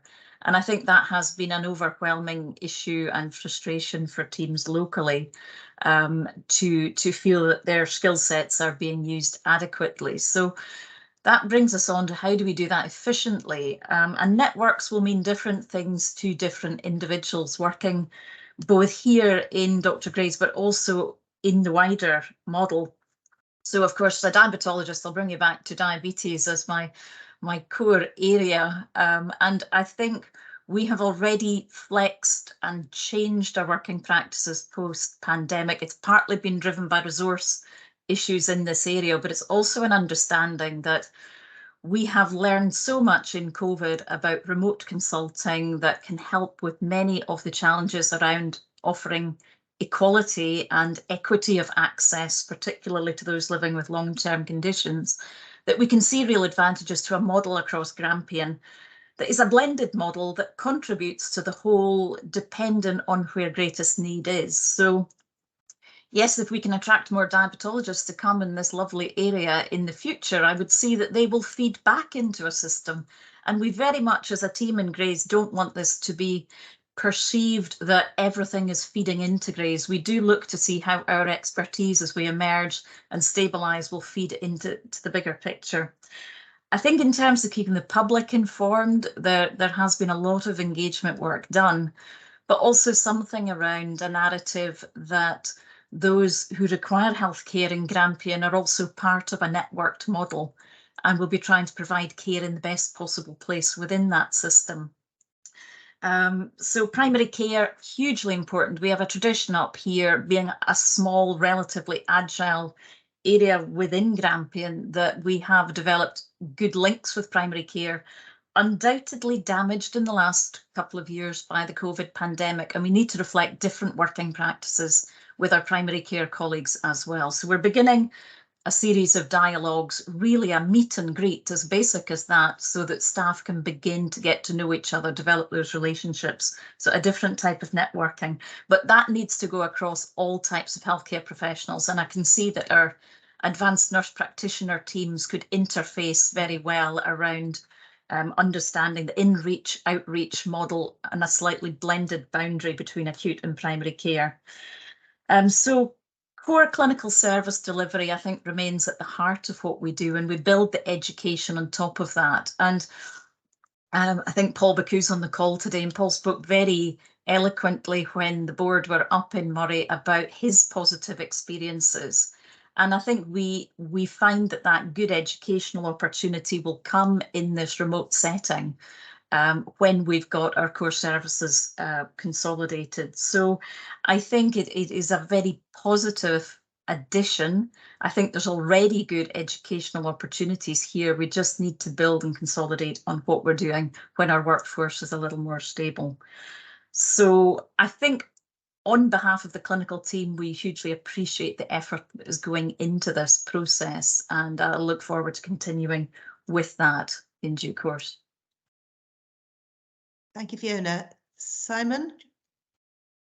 Chair, thanks. If I may, I'll bring in Alistair Pattinson, General Manager for Dr. Gray's, or probably ask him to specifically pick up on the links around the National Treatment Centre, but then anything else that Alistair feels that we've still got ground to cover, if that's okay, Alistair. Yeah, thanks, Thanks, Simon, and I think still good morning, everybody. Like Fiona, really encouraged by the conversation that that's been playing out on this topic. Certainly, as Fiona said, on behalf of the senior staff, on behalf of all of the staff, I think at Dr. Gray's, this has been a really welcome exercise, and we're really grateful for the support that Adam and the team have provided in terms of getting us to this point. Around the NTC question that was being asked and the kind of links around the MRI and the NTC facility in Inverness, I mean, I think this is a changing landscape, isn't it, in some respects, that we're now beginning to operate in, and I think that does bring with it some real opportunities to address some of the issues that we've experienced, certainly around that separation of planned care and unplanned care in the hospital.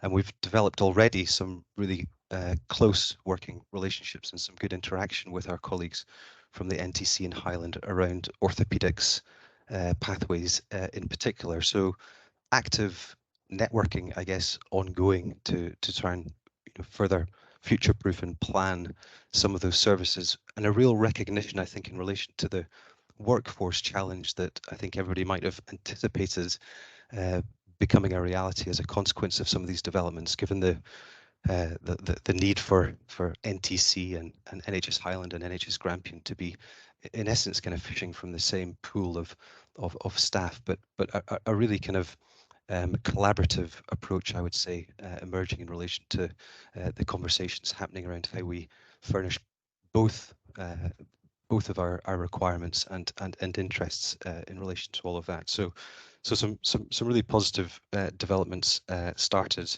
and they will continue. And the MRI facility that we're pushing forward here on the Dr. Gray's site will begin to fit into that context and that kind of collaborative approach going forward. I think for me, the comments that Nick was making, just in terms of really being able to set out what Dr. Gray's role, future role and function will be the attractor.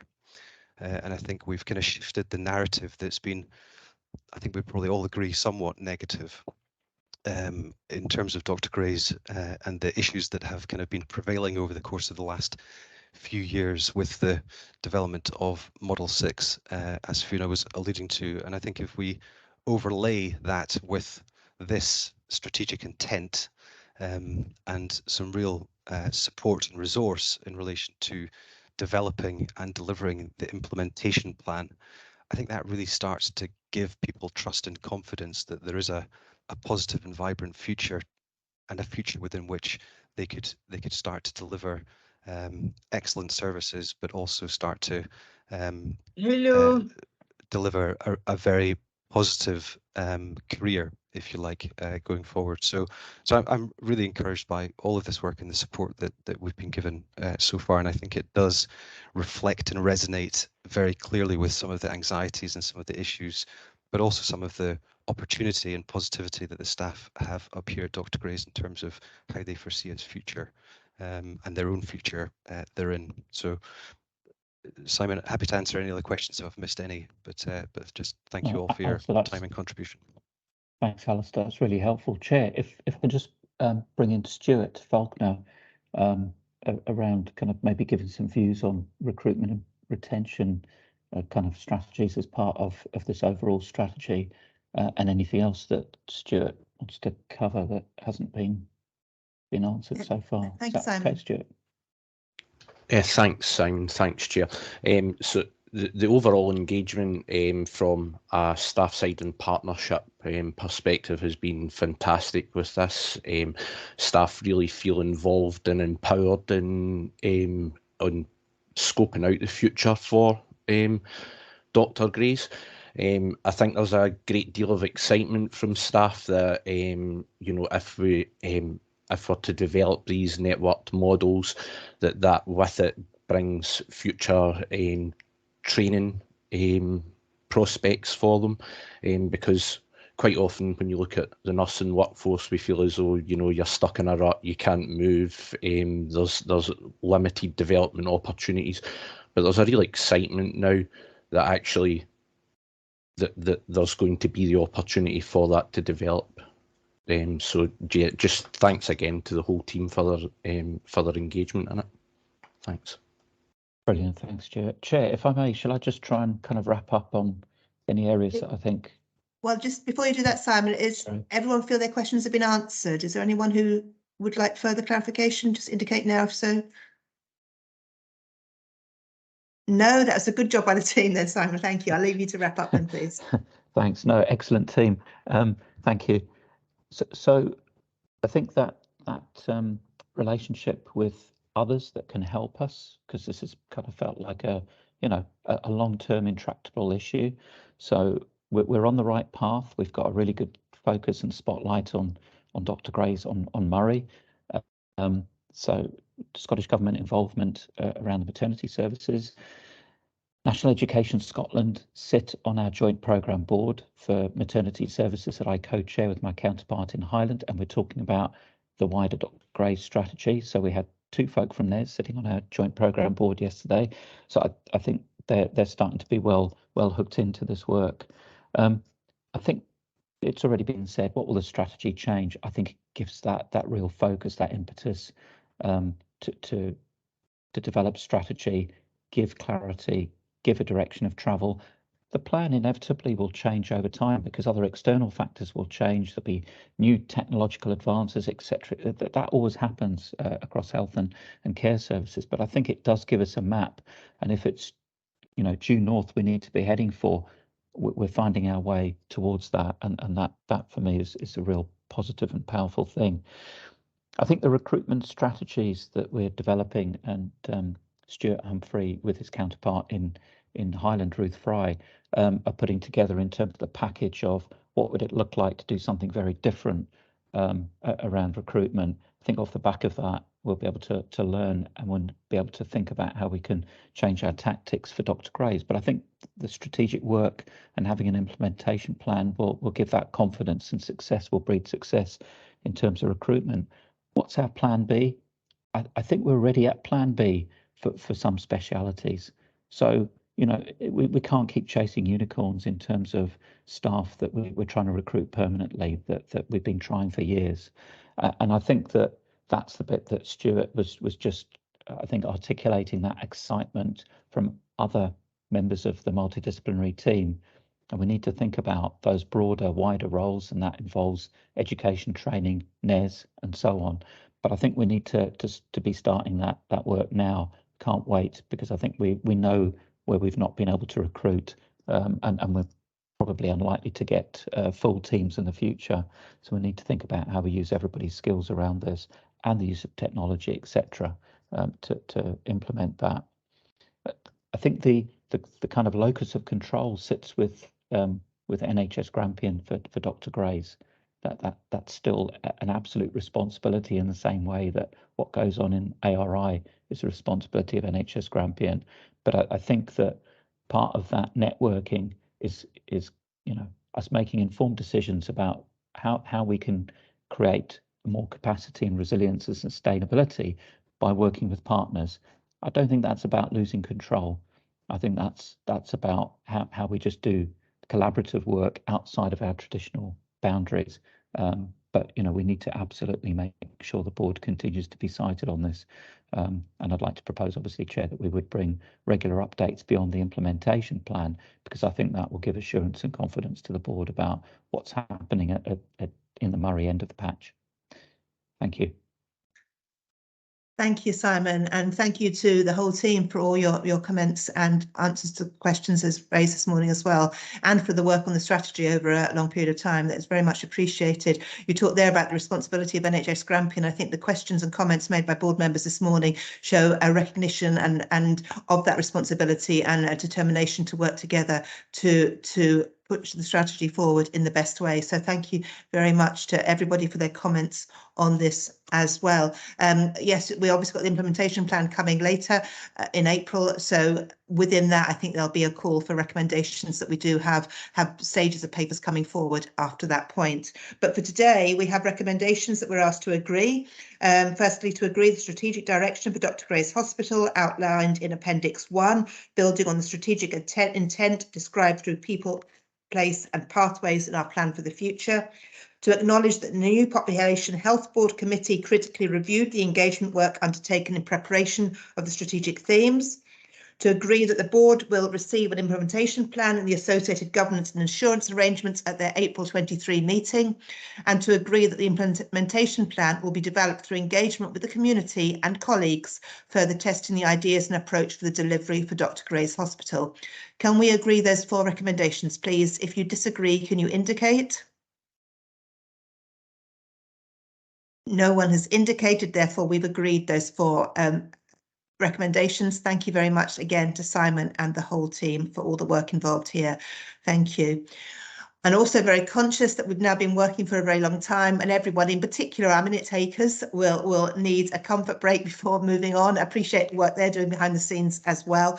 So can I say that we'll have a comfort break now for 10 minutes and return at 12:05, please? Thank you. Thank you very much for promptly returning to the meeting. It's now 12:05. So we will reconvene. Thank you. We're on item 7, the integration joint boards, integration schemes. You will hopefully have received this morning a late item for this, for which I sincerely apologise that you received it at this late time. The late omissions were spotted in the revised integration schemes for Aberdeen City and for Murray, and I've agreed to consider these today to avoid delaying submission of the revised schemes to the Scottish Government. Can I just confirm that you've all received the late item? If you haven't, can you let me know, Ian? Thank you, Alison. Yeah, I have received it, but I have to confess I didn't read it until just before the start of our meeting. And it has just struck me that I should probably make a transparency statement, as I am a member of the other party to the agreement, Aberdeen City Council. So I'd be grateful if that could be recorded, and apologies for not making that statement at the start of our meeting. That's fine, Ian. I'm sure that's been recorded now, transparency statement. You raised the next point I was going to make, though, that I wanted to seek assurance from members that they'd had time to consider the items on this late paper. If anyone feels they haven't been able to consider it, can you indicate now, please? Ian, is that a legacy hand or? Thank you. Yes, it is, just lowering it now. Thank you.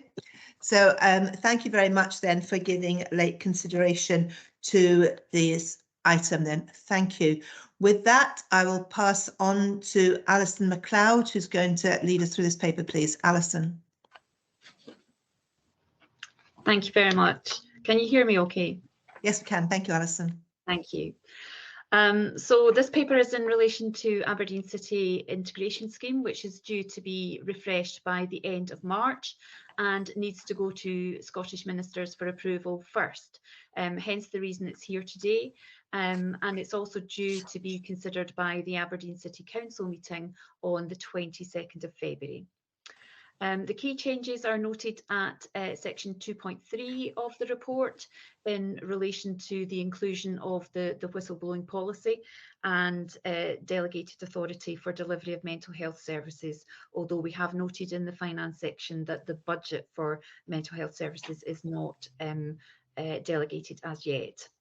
Another inclusion is the clause on pharmaceutical services for under 18s, and we also have a more robust reflection of the joint locality arrangements. There are also the late amendments circulated, as the chair has referred to, and I do apologise for those, and I'd like to thank the chair and the board for accommodating consideration of these. The first is in relation to the post of Chief Operating Officer, and this post has actually been an interim test of change since last August, and a decision was made late last year to propose it as a permanent post within the structure. And that proposal has been working its way through the relevant governance processes in both organisations, and formal approval for that post being made permanent has only been achieved in the last couple of days. The post is not a statutory post, and therefore it's not an appointment that's made by the IJB, but the post holder will deputise for the chief officer during periods of absence, and it is the authority to deputise that needs to be reflected in the scheme. In terms of the other couple of late amendments, the inclusion of a representative of the Director of Public Health as a non-voting member, this was actually raised as part of the consultation, but our legal advice was that as it was not a requirement under the legislation, we didn't require to include it in the integration scheme. However, discussions over the last couple of days with our legal team, you know, we're perfectly happy to include that now as a proposed change, late change to the paper, as well as that relating to the professional leadership of our public health staff within the partnership. So I think that's really all I wanted to say about the paper, and welcome any comments or questions. Thank you. Thank you very much, Alison. Any questions or comments for Alison, please, about this paper? Thank you, John. Yes, thanks. Now, I just would like to understand a bit more about the Chief Operating Officer part. If with the test of change, has there been a report for conclusions on that? And I suppose the reason I'm asking about that is my assumption is it was introduced in relation to our portfolio work. And so I'm kind of interested in any wider implications around that. Simon's on the call, Pam isn't here today, but so if there's been a report about it that we might have had sight of, or and secondly, are there any wider implications here for the portfolio working and the role of chief officers? Thank you. Alison, do you want to take that, please? Yes, thanks. I'll try to take that. So I understand you're absolutely right, John, in terms of relation to why the post of Chief Operating Officer has come about. It came about as a result of the introduction of the portfolio approach, and the fact that the Chief Officer of Aberdeen City took on a significant amount of additional responsibilities, and that was introduced in April 2021, I understand, and as part of a review of that portfolio approach and the permanent implementation of that test of change of the portfolio approach, there was a report done around about that and the impact on the Chief Officer of Aberdeen City. I can't comment on the impact on the chief officers of the other two areas, but I can say obviously Sandra has responsibility for medicine and unscheduled care, and she has two of fairly large hosted services responsibility for as well, in terms of mental health and learning disabilities and specialist older adults and rehabilitation services, in addition to her chief officer of the Aberdeen City Health and Social Care Partnership Board, sorry, Health and Social Care Partnership. So I think Sandra was making the point there, or the point was made as part of the continuation of the portfolio approach, that she would need support at that very senior level to ensure that each area of her responsibility was affected equally, and that she was able to deliver what she was accountable for. So I think that, as I say, that was part of that review of the portfolios, and that was why in April of last year, and that was why the test of change for the Chief Operating Officer was then introduced in August. Not sure if does that cover all of your points, John? Sorry, remind me if I've missed one. Yeah, I think probably not for today, but it's just if somebody might come back and just explain any wider implications that there are for the other chief officers, I think that would be helpful to understand. But for the purposes of the approving this document, I don't have any other question. Thank you very much for that, John. Thank you, Alison, as well. Any other comments in this paper? I myself have one, Alison, if you wouldn't mind. I was reading with interest on page 23 about 9.5.2 about the locality planning arrangements, and totally impressed by the way that was carried on for both Aberdeen City and the IJB as well. But a question rising from that in terms of local consultation and local engagements with the communities in Aberdeen, which is being done through a lead person that's identified in those areas, and a question around ensuring equality and diversity feature within that, and issues of groups that are seldom heard. Is there still work done to make sure that in the locality planning arrangements, those lesser heard voices do get heard as well? Thank you, Alison. Yes, absolutely. That's a challenge for all of us. But we do have a project on our current delivery plan, which is to examine the diverse makeup of our locality empowerment groups and take action to encourage greater diversity participation in those groups. But we also have, so our locality planning arrangements and our locality empowerment groups feed into our strategic planning group. And we have an equality and human rights subgroup of the strategic planning group. So they are also heavily involved in helping us to try to ensure that we can hear as many of these groups, the voices of as many of these groups as we can.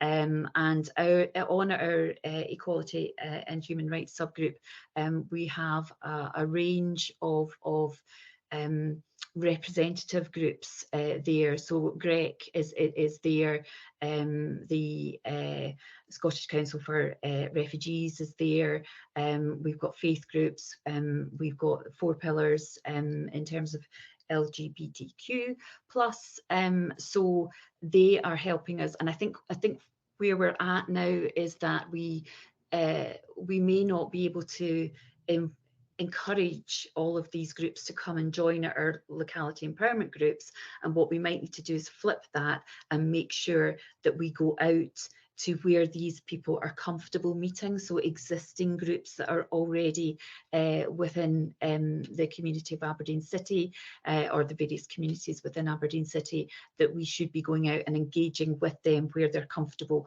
and taking our business to them rather than expecting them to come and join in with our existing arrangements.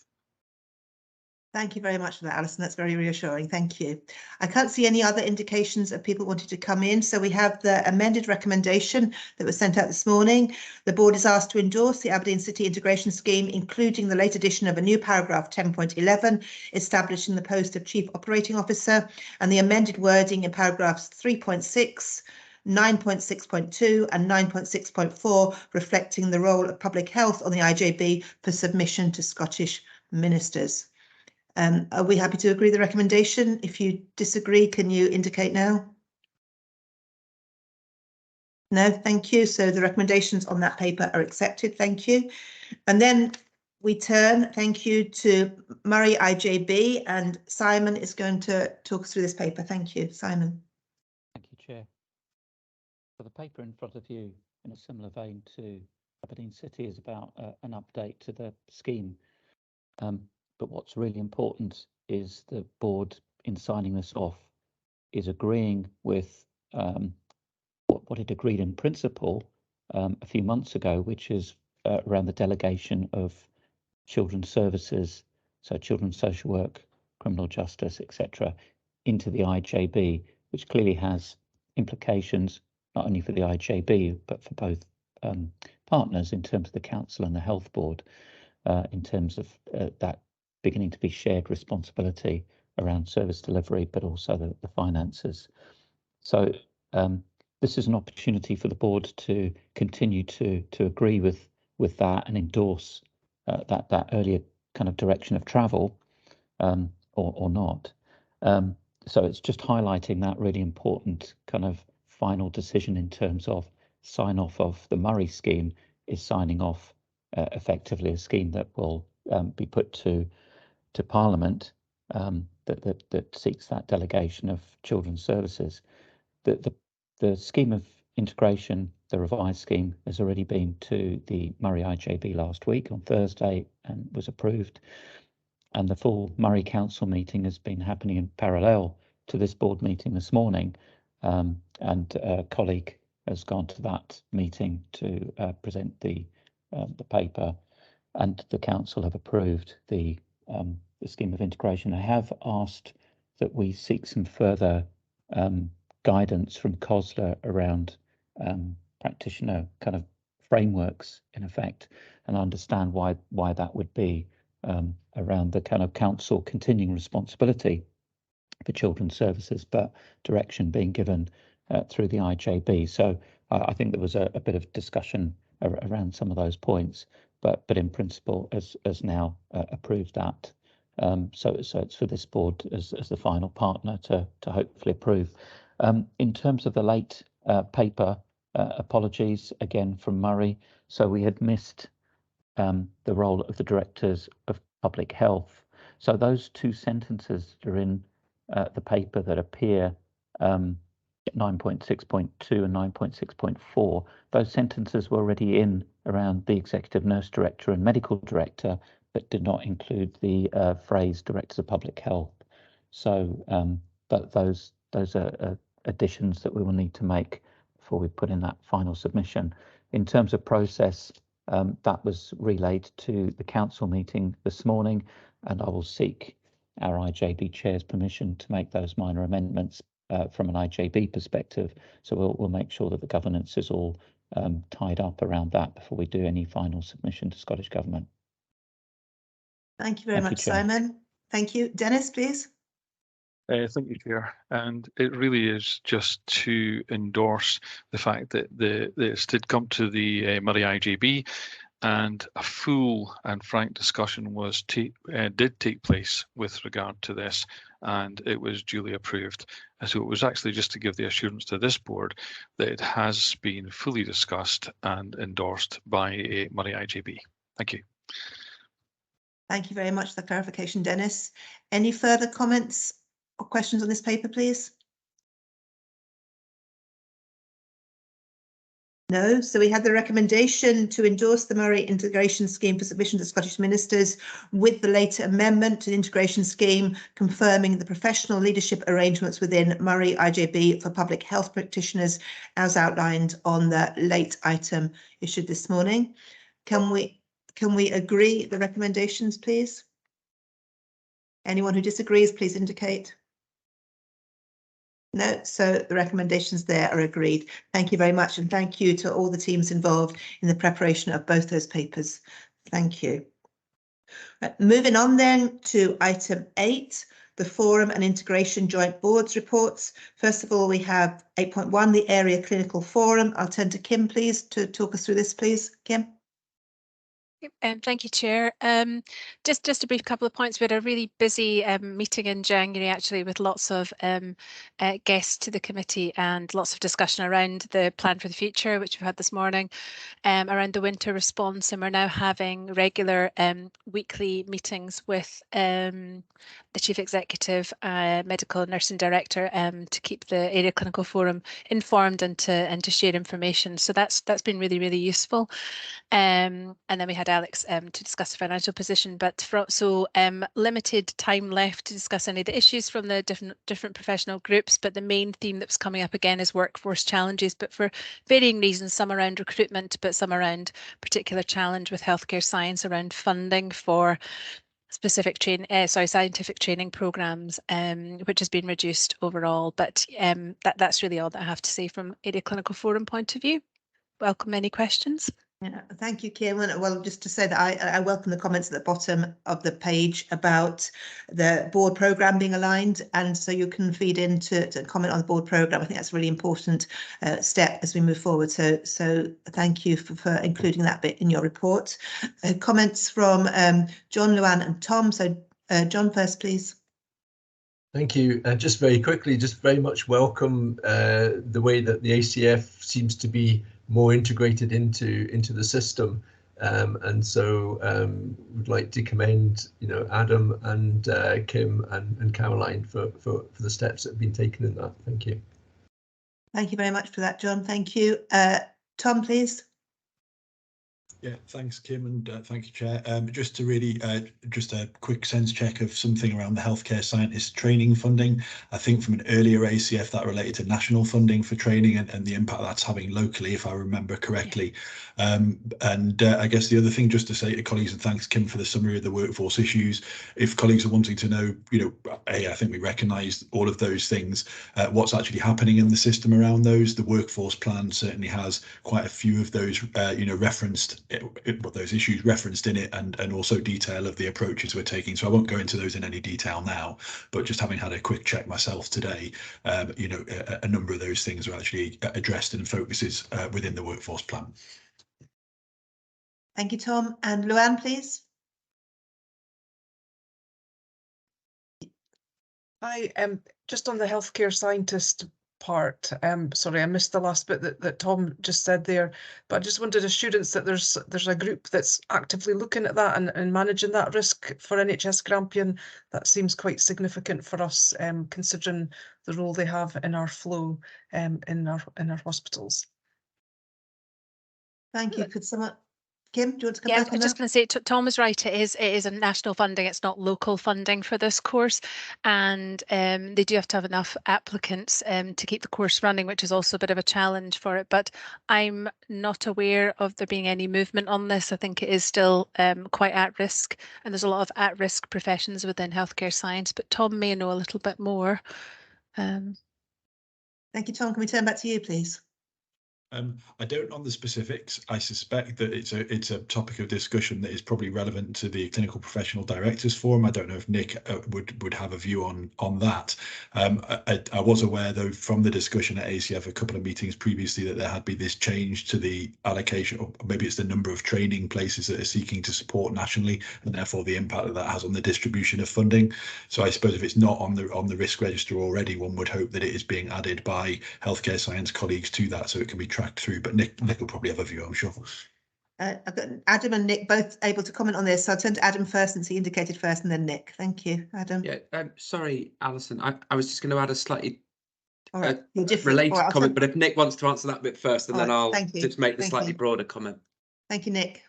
Yeah, I don't have the specific answer either, Kim, but I'm down to go to the healthcare science group anyway, so there's an opportunity for me to check in with that, and I also check in with Emma Watson as NAIRS medical director through my Sandy connection, so I can take it away and see exactly where we're at. Is there a future movement, or is it cast iron in stone? Thank you, Nick. And Adam?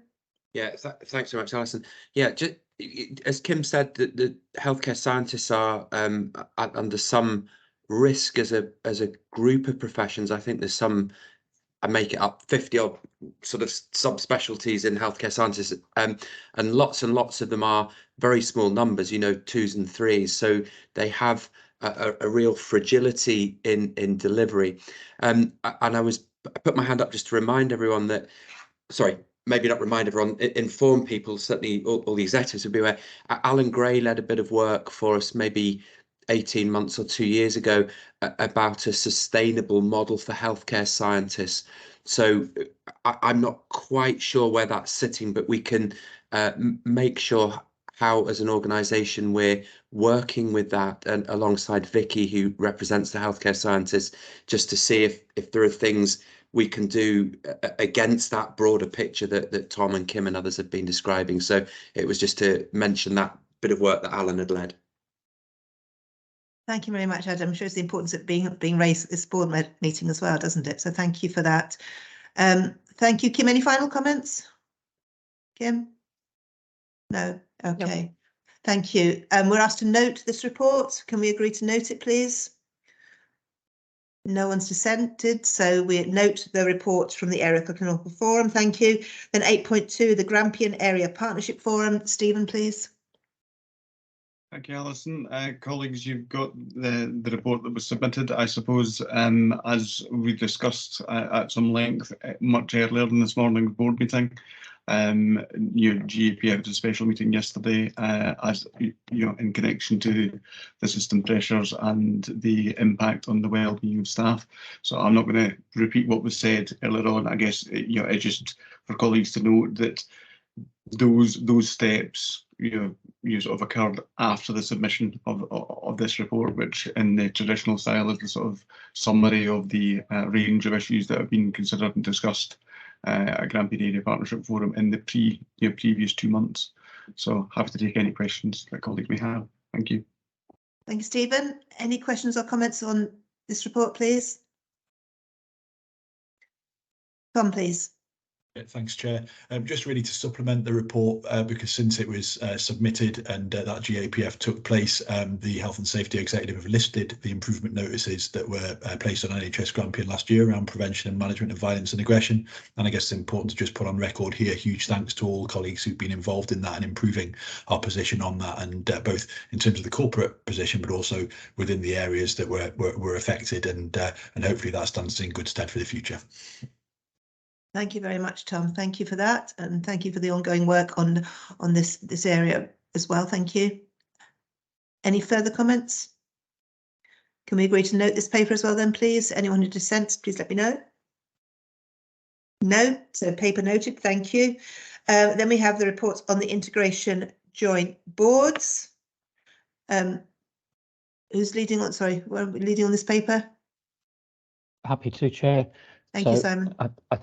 I think again, the summary reports that come forward to this health board demonstrate the continuation of a wide range of business, including taking care of the governance, and that's kind of, I think, borne out by the kind of topic areas. So despite the system pressures, I think the IJBs are well focused on the business that they need to, that's in front of them, but also making sure that the kind of structural elements around them are taken care of as well. Thank you, Chair.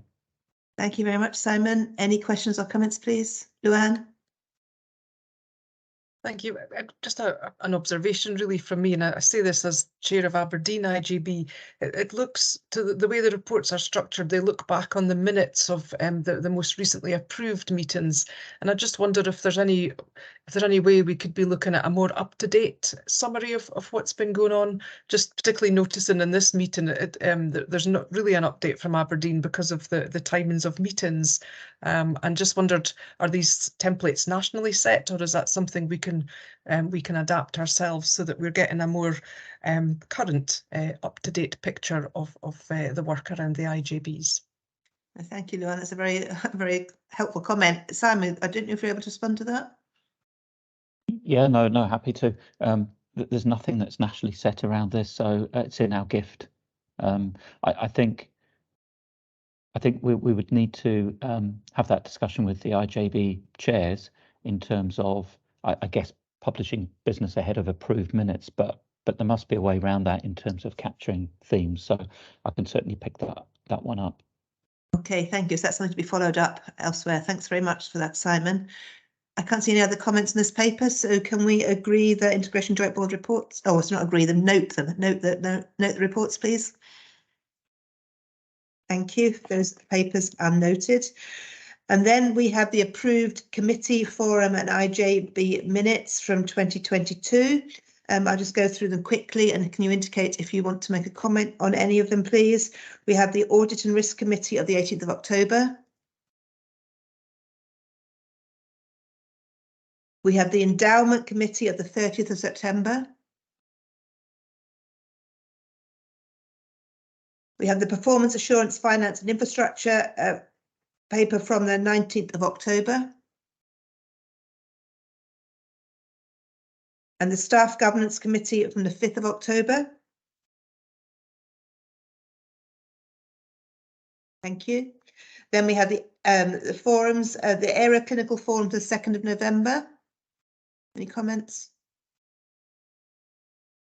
And then we have the Grampian Area Partnership Forum from the 17th of November and also from the 15th of December.